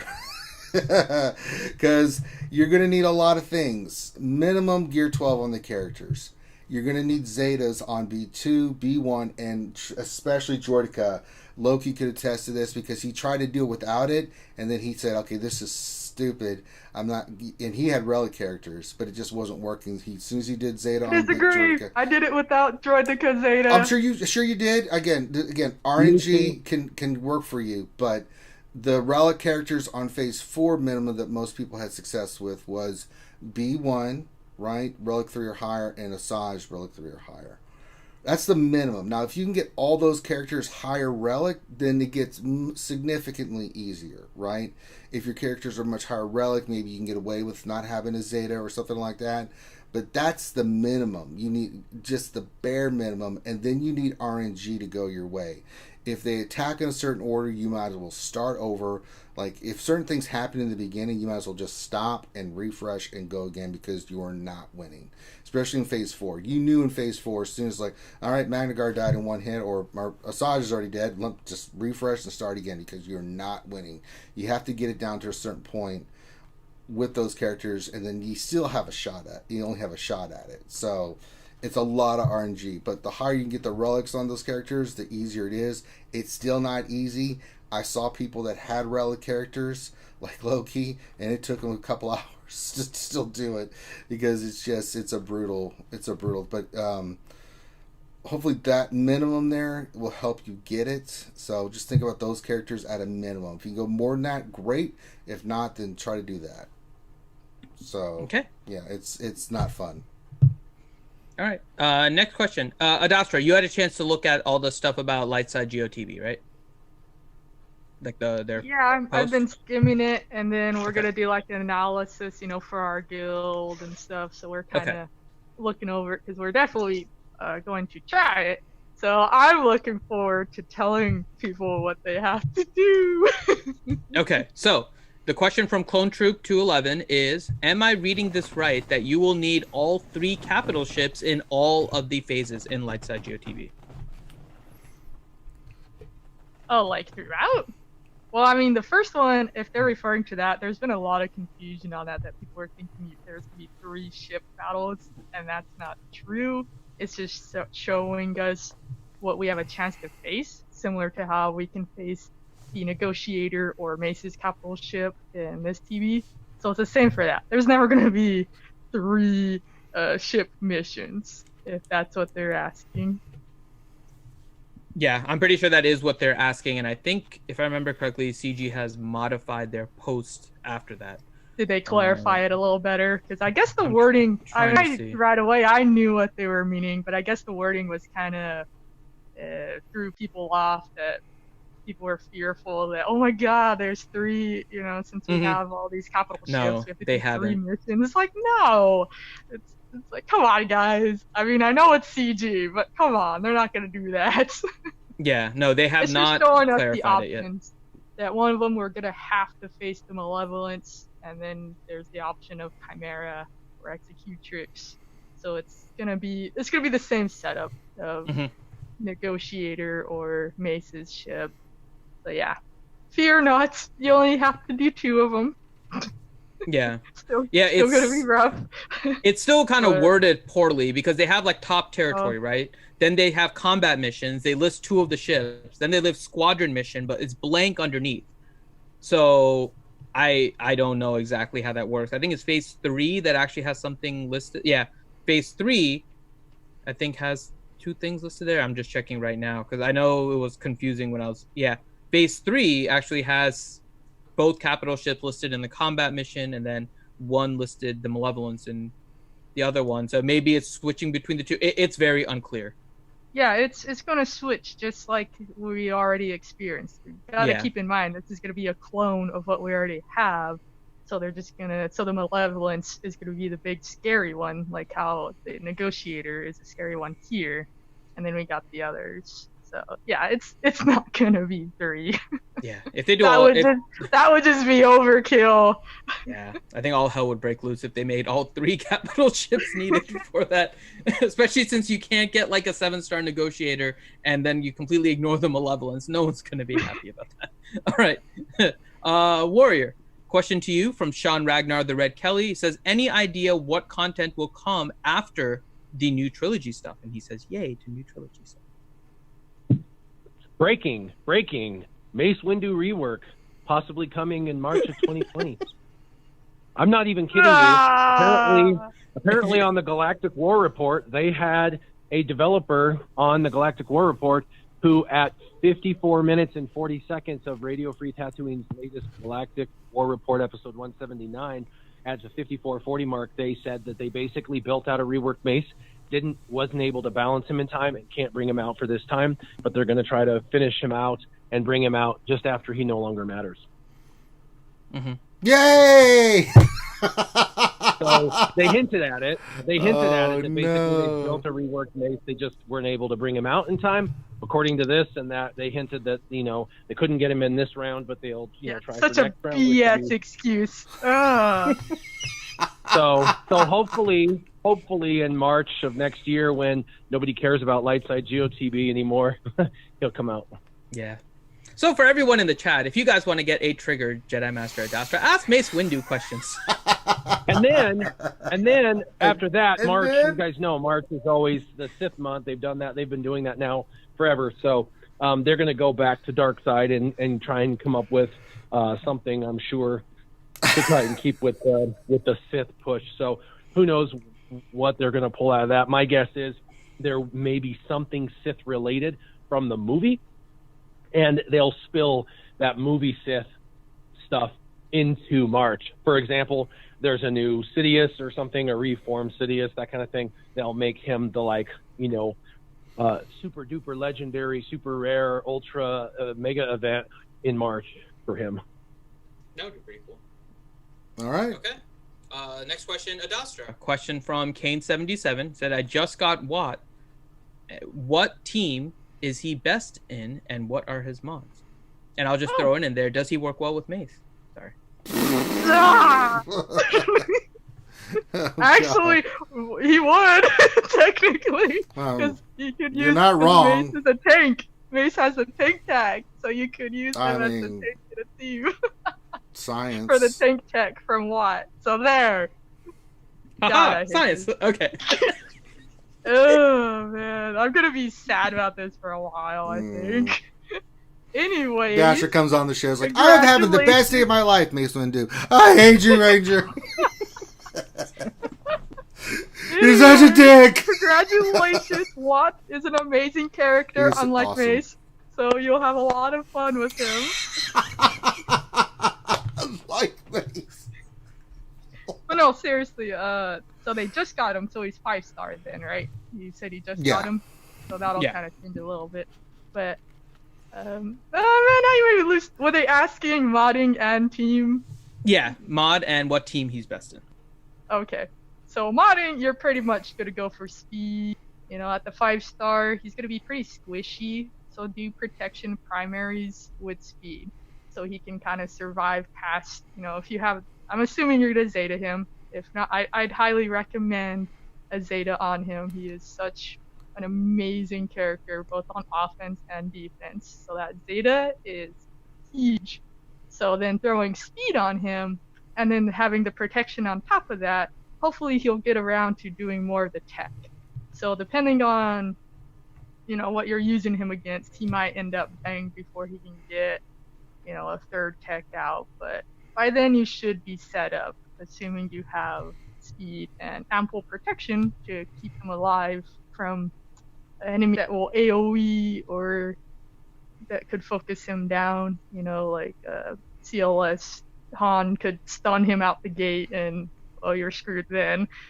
But overall, that's pretty much it. I mean, you could throw tenacity on there to help against speed set with protection, general, tenacity, you want speed and tankiness first, and then if you can throw some tenacity in there to make him all around a good defensive and offensive, like just for survival. You basically just want him to survive.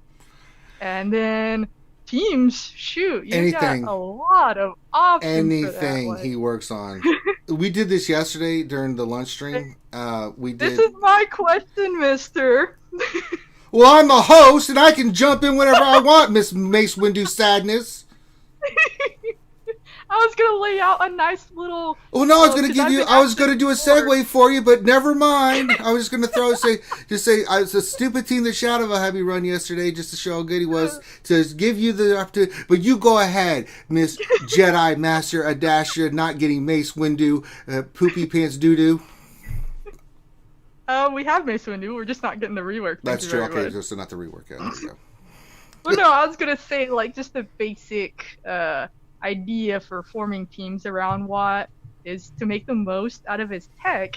You want a tank. You gotta have a tank with him, especially on defense. That really helps maximize the use of him because he'll give out the tank tech first.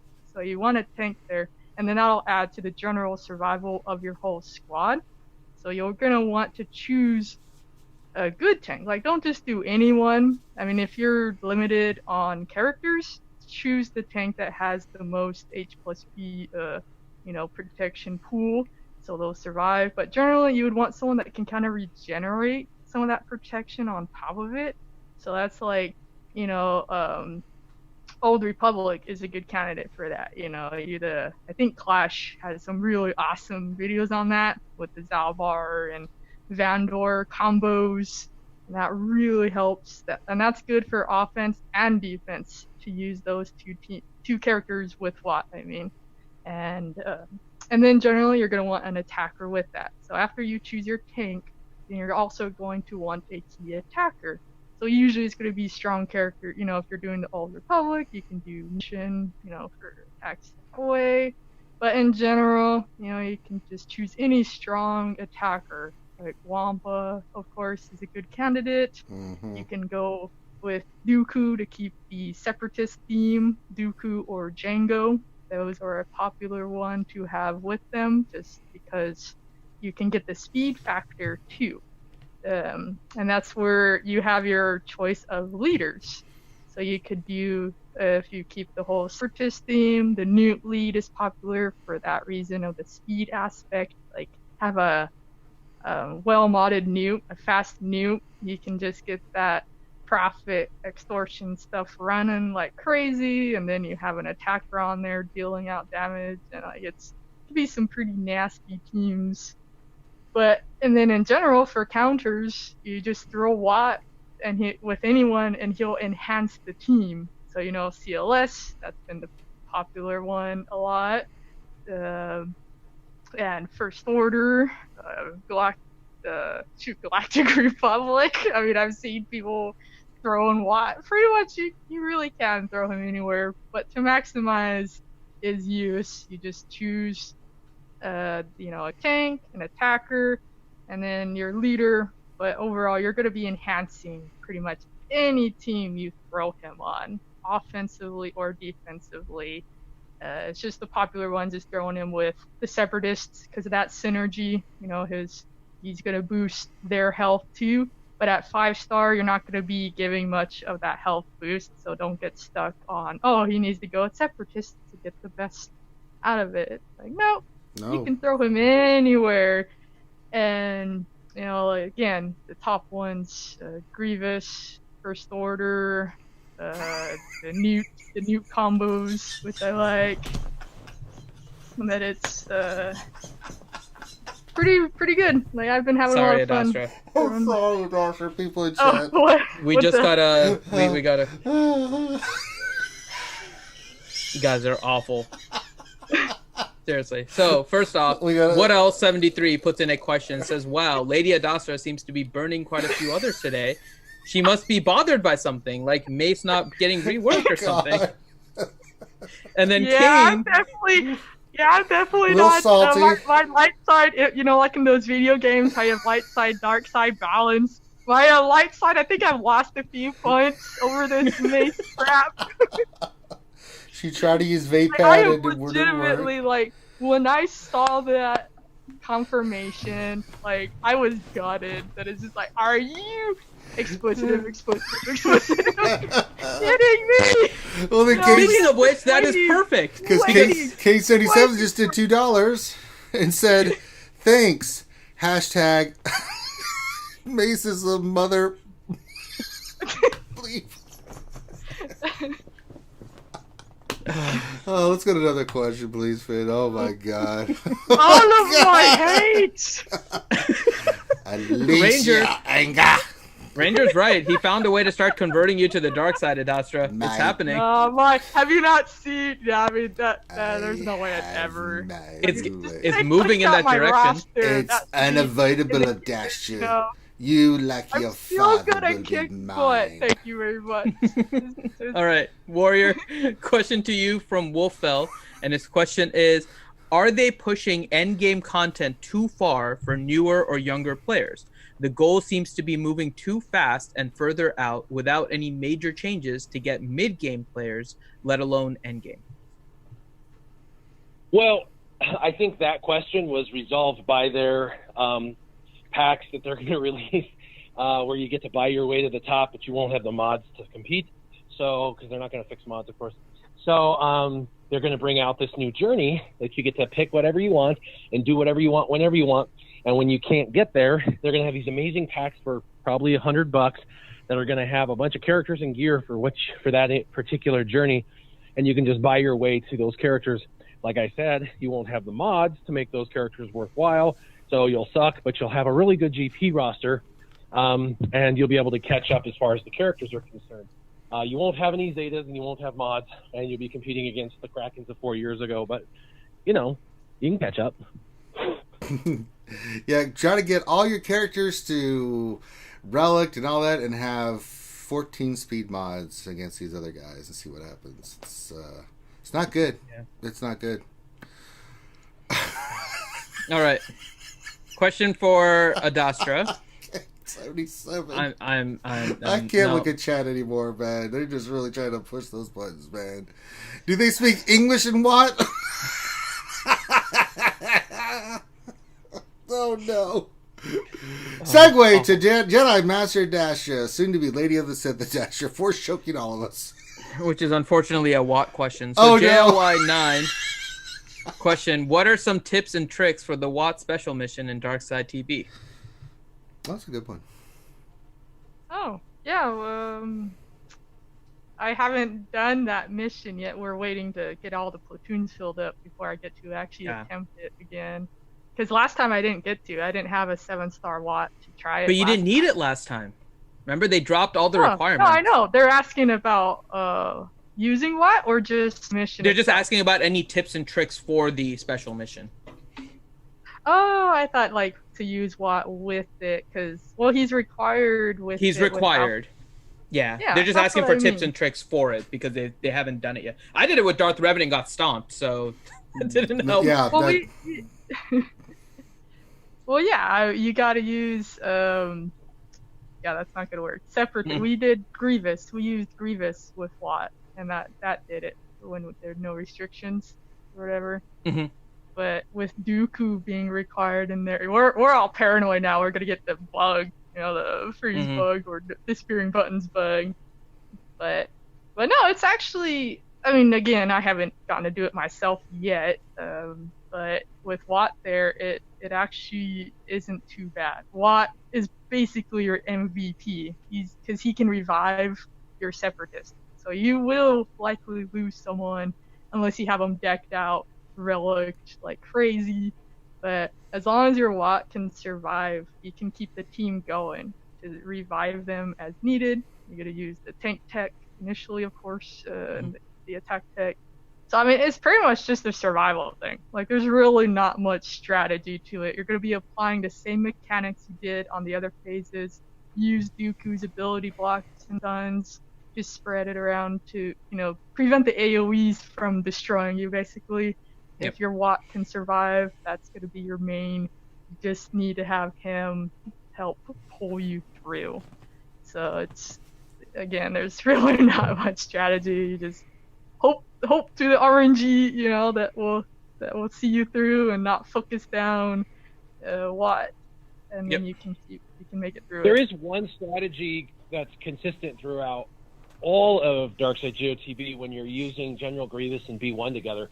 General Grievous destroys B1, and you need B1 to have hundreds of stacks. And there's only one way to keep it where your stacks add up faster than General Grievous, and that is that you should never call General Grievous when possible. You always want to call a different droid.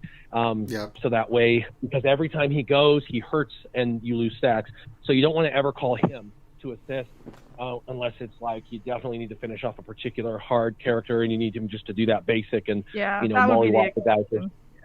Yeah, that's the one super strategy. You just never call him. Keep topping everybody off. Take your time. Go slow. Spend 20 minutes because it takes that much practically anyway to do the event. But just never call him. I notice people, their gameplay, they're like, what am I doing wrong?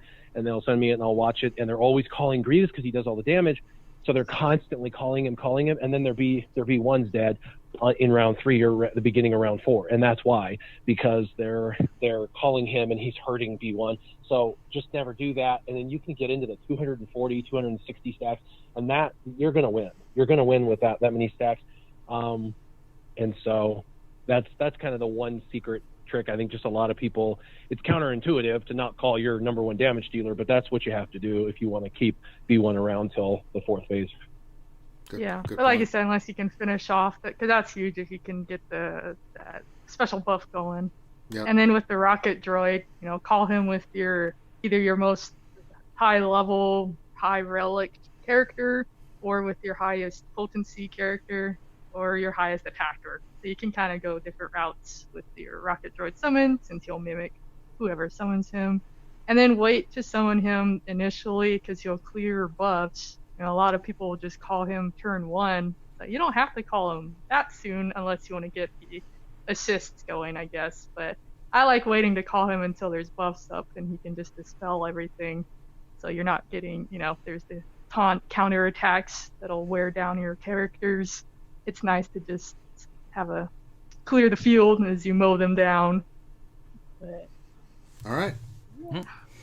Next question for Warrior. And this is a question. I gotta get going. Oh, Jedi Master Dash has to go kill someone. You have time for the fun questions? Yeah. You have time for the fun questions? Real quick. Yeah. Oh yeah, my Durgan question. Oh yeah. So you have a Durgan question. So the Durgan question is: General Adastra Skywalker, when we both finish Trapped in Carbonite, will I be almost as good as you? No. There you go. Revenator question for Adastra. Do you think if we as a community reach out to Samuel L. Jackson and explain the situation that he will reach out to CG and set them straight? Somebody already did. They posted that in our Discord. Yeah, he'll lay down the law. He'll get justice done for Mace. Mace great. Okay, and then one last quick serious Jedi question for you from Michael H19, and for you says, after Grandmaster Yoda, Anakin, Kenobi, and Shakti, who are the best 4 to 5 Jedi, Galactic Republic Jedi to gear? Not Mace. Let's see. Oh, I kind of touched on. I love it. I have hope for Ayla. that she'll be viable, depending on the tenacity stuff. Like, will I ever be able to land any stuns? Because that'll be really nice if that works. But other than that, Ahsoka, you definitely want to get her up there. She'll be viable on various teams. In fact, for the requirements, she's gonna meet different spots. And then Varys, you definitely, if you Zeta her, she has to have the Zeta to be any good. Without the Zeta, she doesn't add much, unfortunately. She does cleanse, but other than that, you Zeta on her, I feel like she's gonna be a key character just to help the whole survival thing, get your team through, hopefully. Let's see. So yeah, those are the top two, Ahsoka and Varys, I'd recommend. But if you're planning on giving Varys the Zeta, like I mentioned, then Ahsoka, she's just a great damage dealer, pairs well with Anakin, of course, and just in general, she's one of the high-end Jedi. And then Ayla, again, I'm hoping. But after that, your pickings get kind of slim, so obviously for me, my Jedi Knight Guardian is actually going to be okay because I have her such high leveled, so I'm hoping, again, with the potency thing, that her ability block will actually land, and that'll be useful. But again, gotta kind of wait and see how tough these enemies are gonna be. Will anything stick? What kind of bonuses are we gonna get to have a chance? I'm hoping we get some pretty cool platoon bonuses to help us out here. But otherwise, yeah, sad to say, a lot of those other Galactic Republic Jedi are just not gonna cut it for this. If they got reworks, like Kit, I thought was supposed to be online for that too.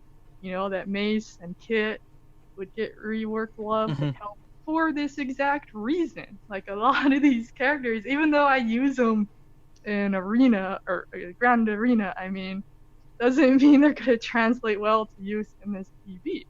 I'm gonna test it out, but in general, Ima Gundai is going to die. He's just not gonna cut it. A lot of these characters are just not gonna cut it with the kits they have. Like, they really needed some touch-ups or a character to bring them up. Like how the Geos all got reworked and synergized together. They would need to do something similar for a Jedi faction.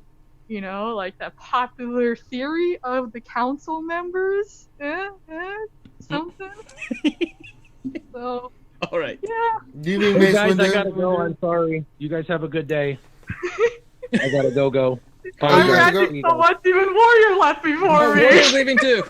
Oh God. We're losing everybody.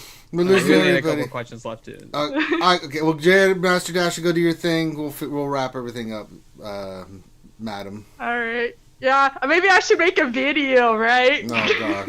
I am so hoping, just for Adastra, that the platoons in phase 1, if you get 2 of 6, it gives you your Mace Windu that you can call in the 6th spot. If you get 4 of 6, it gives you a maxed out current Mace Windu, and 6 of 6 gives you a reworked Mace Windu that you can bring in for reinforcement in that 6th spot.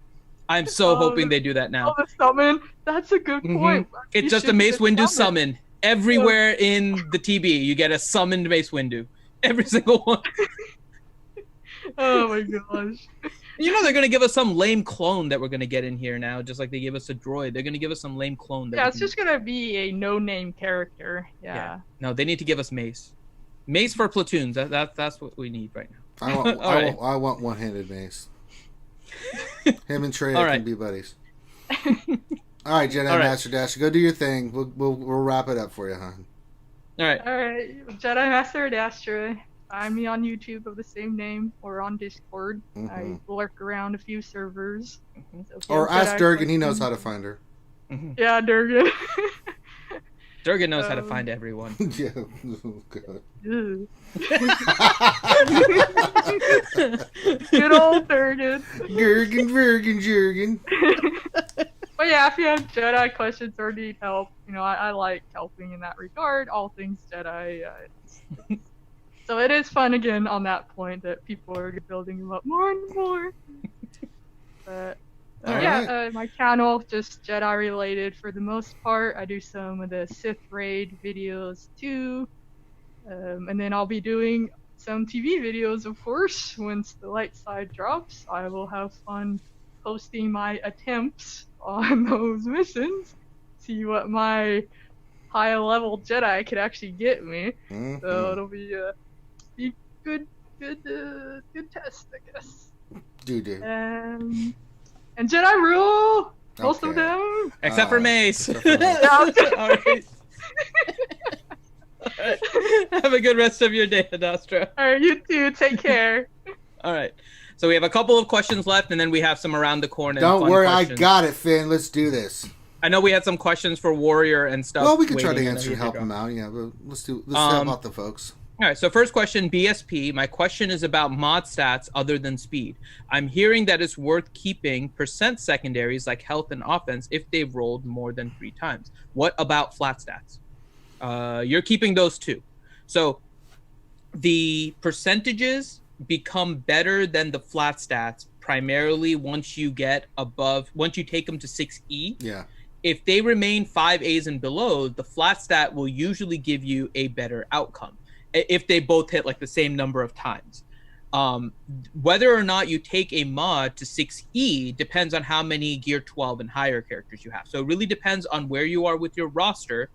In addition, it's always a good idea to have some 5A mods on hand, because a lot of times, like we're seeing with some of these events, right, we're trying to limp into these events. We're trying to see which ones we have to take to Gear 13 or Gear 12. Maybe we can keep some at Gear 11, and less so with some of the newer stuff that we're seeing the ability to go in with lower geared characters. But if you have some of the lower geared characters, then you want a set of 5A mods that are at least reasonable, because you can't use the 6Es on them. So primarily, if anything rolls, and I wouldn't even say 3, I would honestly say 4 or 5 times. 3 is somewhat reproducible at that point, right? Because it's just hitting twice out of 4. So it's not terrible in order to get every quarter or so of your mods should be able to get that. If you can hit 4 or 5 times, I would save those. 3 times would be if you have a specific use for them right now until you get all of your other mods going.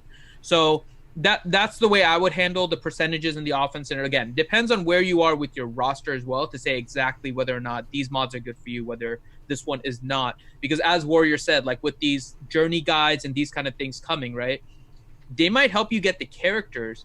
You're going to have a hard time buying your way into getting the mods that are required for late game, even if you end up having 5 million GP along with, I'll just use myself, right? So I just broke 5 million. If you are a new player and you get 5 million GP and you work on your entire roster, you probably still don't have the mods necessarily to compete with me despite how much you wailed on the characters. Mods are always going to be one of the biggest limiting factors in the game for people, since it is RSG and it's not really a way that you can buy yourself other than just buying the opportunity for those chances to hit RNG. So for mods, depending on what your depth of mods is, you're better off saving until you're able to replace lower ones. But primarily save your 4 and 5 hits, because those are going to be the ones that'll be better. Keep some at 5A potentially if you need to limp in, but most of yours, if you're going to 6E, then you can go more on percentages. All right.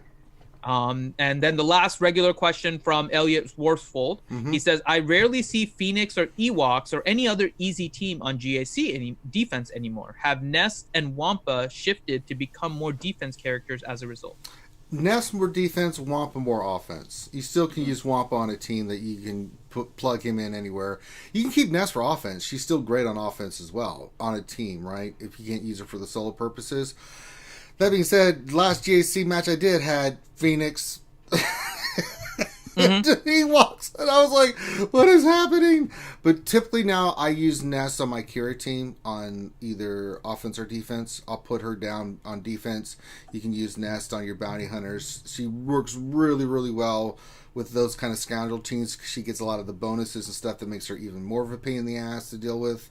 Wampa, not so much. Wampa's got to go on a... You can use Wampa on defense, say like on an Old Republic team, right? He works pretty solid there. But typically, you'll save him for like offense. Like I've used him with Ewoks and Wampa. That's a nasty team where you just keep calling assisting Wampa, and he just goes to town.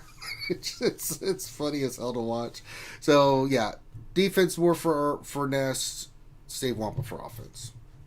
The other thing too, right, is the people, there are still, it depends on your GP range too. Phoenix and Ewoks difference. Are still prevalent on defense. Where they show up on defense is typically for people that are unsure if they have the offensive capabilities to fight you. And so they will hide Phoenix and Ewoks because they're not necessarily great for offensive purposes. They will put them on defense and hide them behind like a Jedi Knight or Darth Revan, potentially a Jedi Knight Revan, depending on your GP, or even potentially a Traya team, again, depending on your GP. They're putting it behind a team in a zone that they don't think you can get through. They're putting their hardest defense in front so that they can put weak defenses behind, and hopefully you don't penetrate it. So they get full points for putting the points on defense, or putting the teams on defense, and you can't get to that territory. And then they can save more for offense. Yeah. So Phoenix and Ewoks do serve a purpose, especially for lower GPs, as a way of trying to save more offense, but putting something semi-reasonable on defense. More so Phoenix than Ewoks, especially if you have the Zetas on the Phoenix team.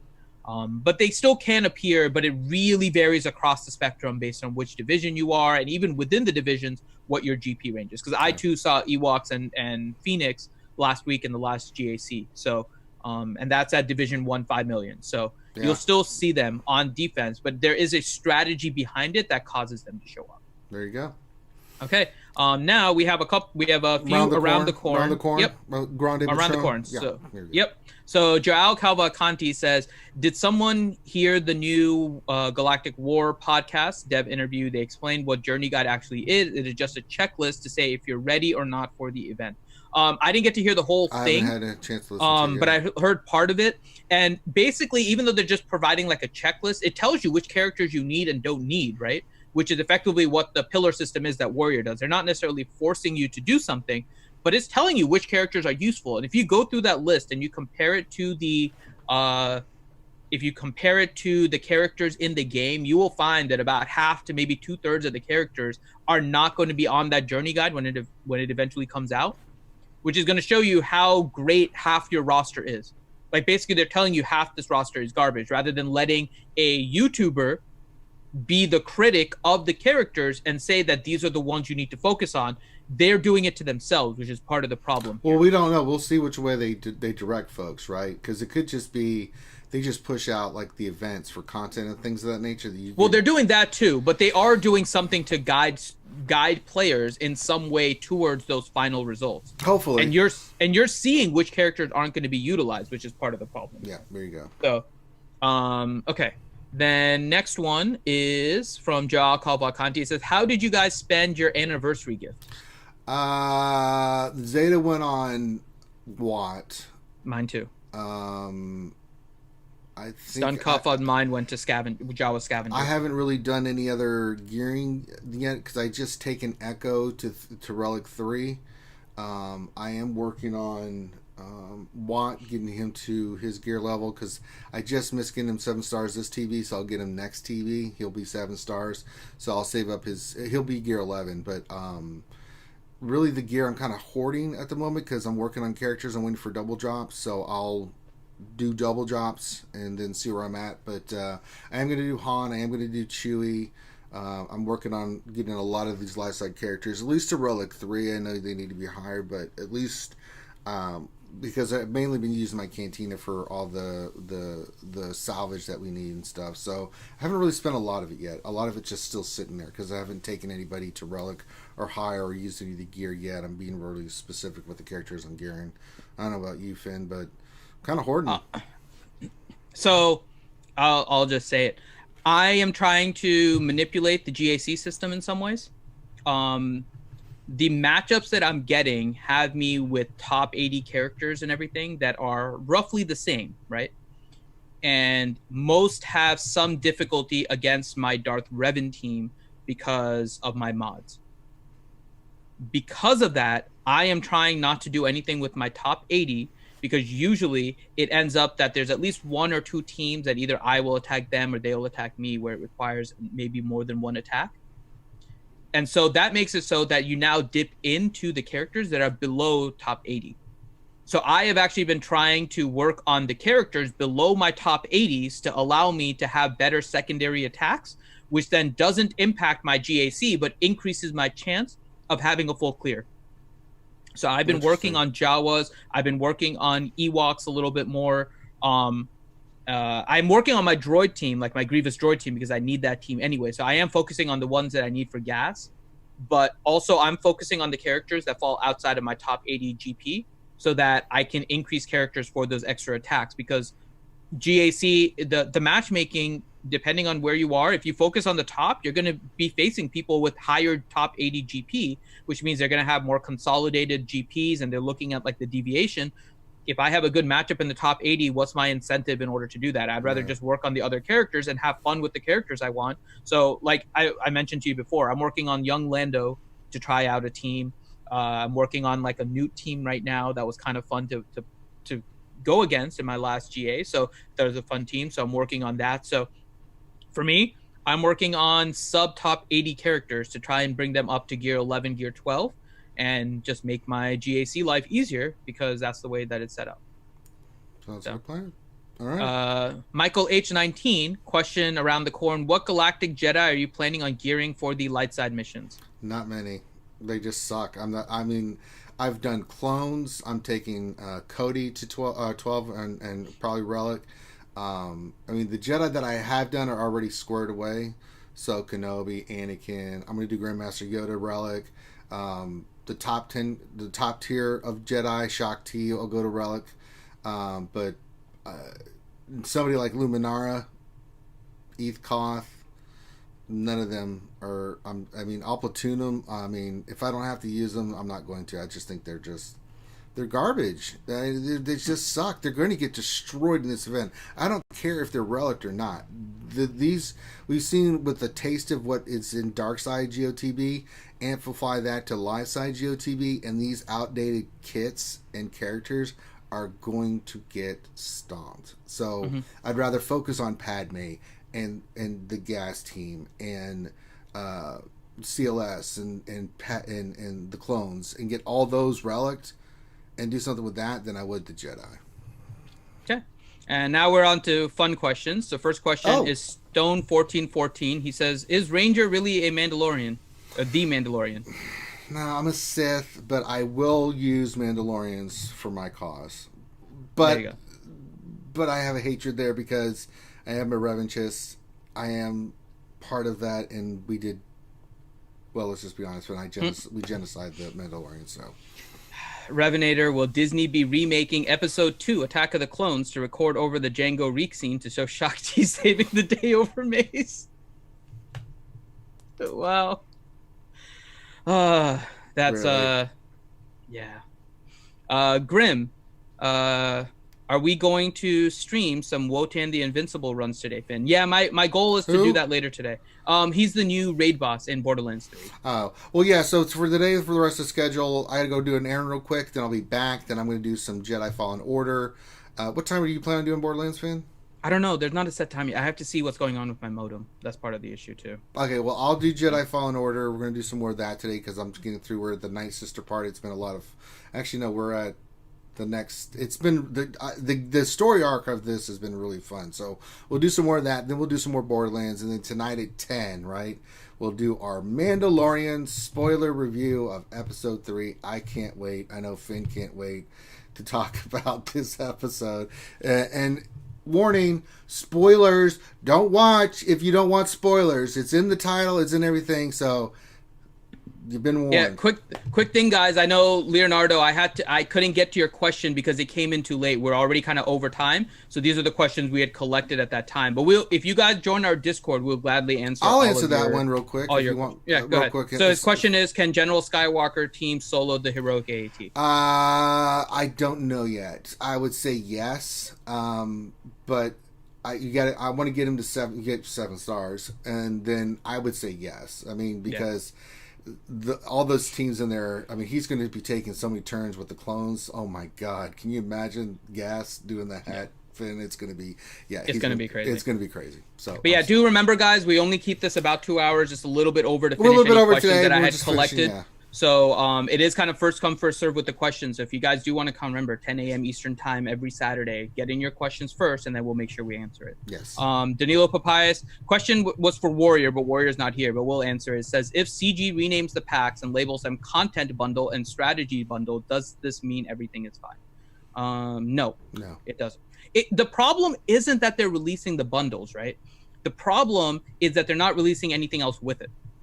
Yeah. It's just like if you go into a store, right? So if you go into like a generalized department store, if you don't like a pair of shoes, would you say it's S? Like if Shop Smart, Finn? Shop S Smart?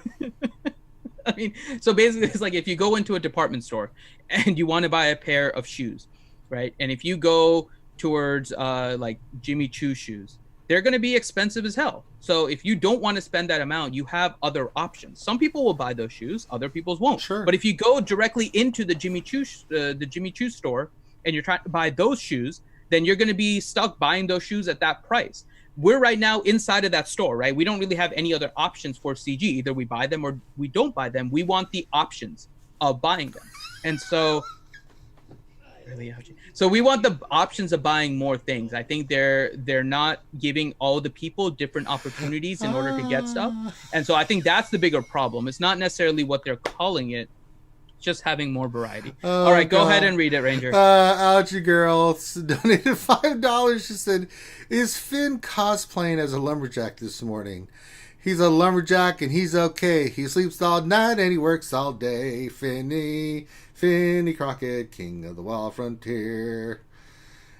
Yes, I saw that, and I made a comment, and this is what it's led to. So yes, he is actually playing an outdoor. It would help, Danilo. I know what you're saying, that Warrior said we needed strategy and content, and it might help to clarify what some of these bundles are. But I think there's still more that goes into it than just the renaming of it. There are particular parts of it that don't necessarily match up, and just giving it the name doesn't necessarily provide them what they need, I think, is bigger. And they could always find people to tell them about the content. It's just not necessarily the same thing. So, all right. And that is it for the fun questions. All right. So we got through, Finn. We did it. We did a good job. We got through another Jedi Academy. Shout out to our boy Warrior. He didn't get a chance to pimp his stuff, so please, if you guys have not checked out Warrior stuff, you should. His Scissorman stuff is fantastic. He does a story time where he tells the story of his past. Always a hoot to listen to Warrior and his stories. But so check out Scissorman. Check out his main account Warrior. He's starting to put out more videos again. Oh my god, Warrior tweeted in the middle of Jedi Academy and just made me like lose it. Look, if you guys didn't see, he posted a response to a mattress post. Which just go check the Twitter. It's not necessarily Galaxy of Heroes related.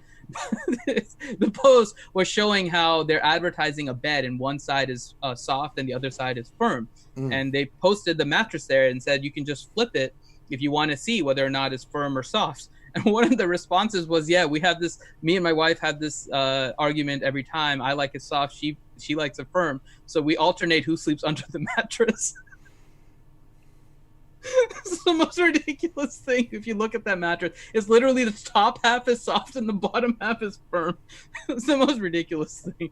I lost it. I was like, because I have Twitter open just in case anything comes up. Oh, and Warrior put that in the middle. Oh, Warrior. So make sure you check out that channel. Make sure you check out Jedi Master Dash's channel.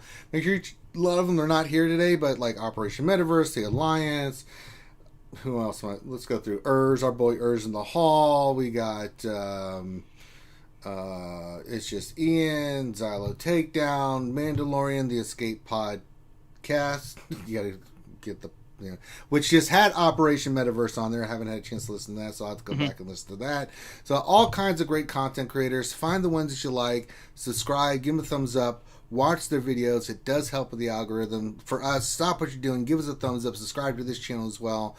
And just, enjoy what you enjoy. So with that, we're going to call this one done. We got more content coming for you guys today. If you have questions we're going to get to, you can always come to our Discord. We're always hanging out there. Finn more than me. Because when I get in the Discord, I have like 800 messages, personal messages. It's like... So I spent a lot of time responding to those and not so much in the voice chat. So if you haven't, and you're more than welcome to keep those coming, guys. We both enjoy those. So come join our Discord. Check out our ACS campaign. We're getting ready for the big show on December 7th, so make sure you follow us and get ready for December 7th. We're raising money for the American Cancer Society. We're fighting pediatric cancer as our focus this year, so please check that out. You can see our video on our Tiltify link. There's a lot of cool stuff you can donate towards, the bracelets, there's all kinds of stuff. And you can watch the video of us when we visit the Children's Healthcare of Atlanta as Jedi Counselor Finn and Darth Ranger J 1999 Revan. It was a lot of fun. I got hit a lot with lightsabers. It was worth it. So yeah, so a lot of good stuff. Patreon, all that other crap. So check all that stuff out. So on behalf of myself, Paul, Bunny, and Finn, thank you guys so much for joining us today. Make sure you give us a thumbs up. And with that, we'll catch you guys either for the Jedi Fallen Order video game footage that we'll be doing here in a little bit. We got some more Borderlands. Then tonight, 10 o'clock, remember, 10 o'clock, 10 p.m. Eastern, we will do our Mandalorian Episode 3 review. So with that, we're going to call this one done. Take care of yourselves, be safe, and we'll holler at you later.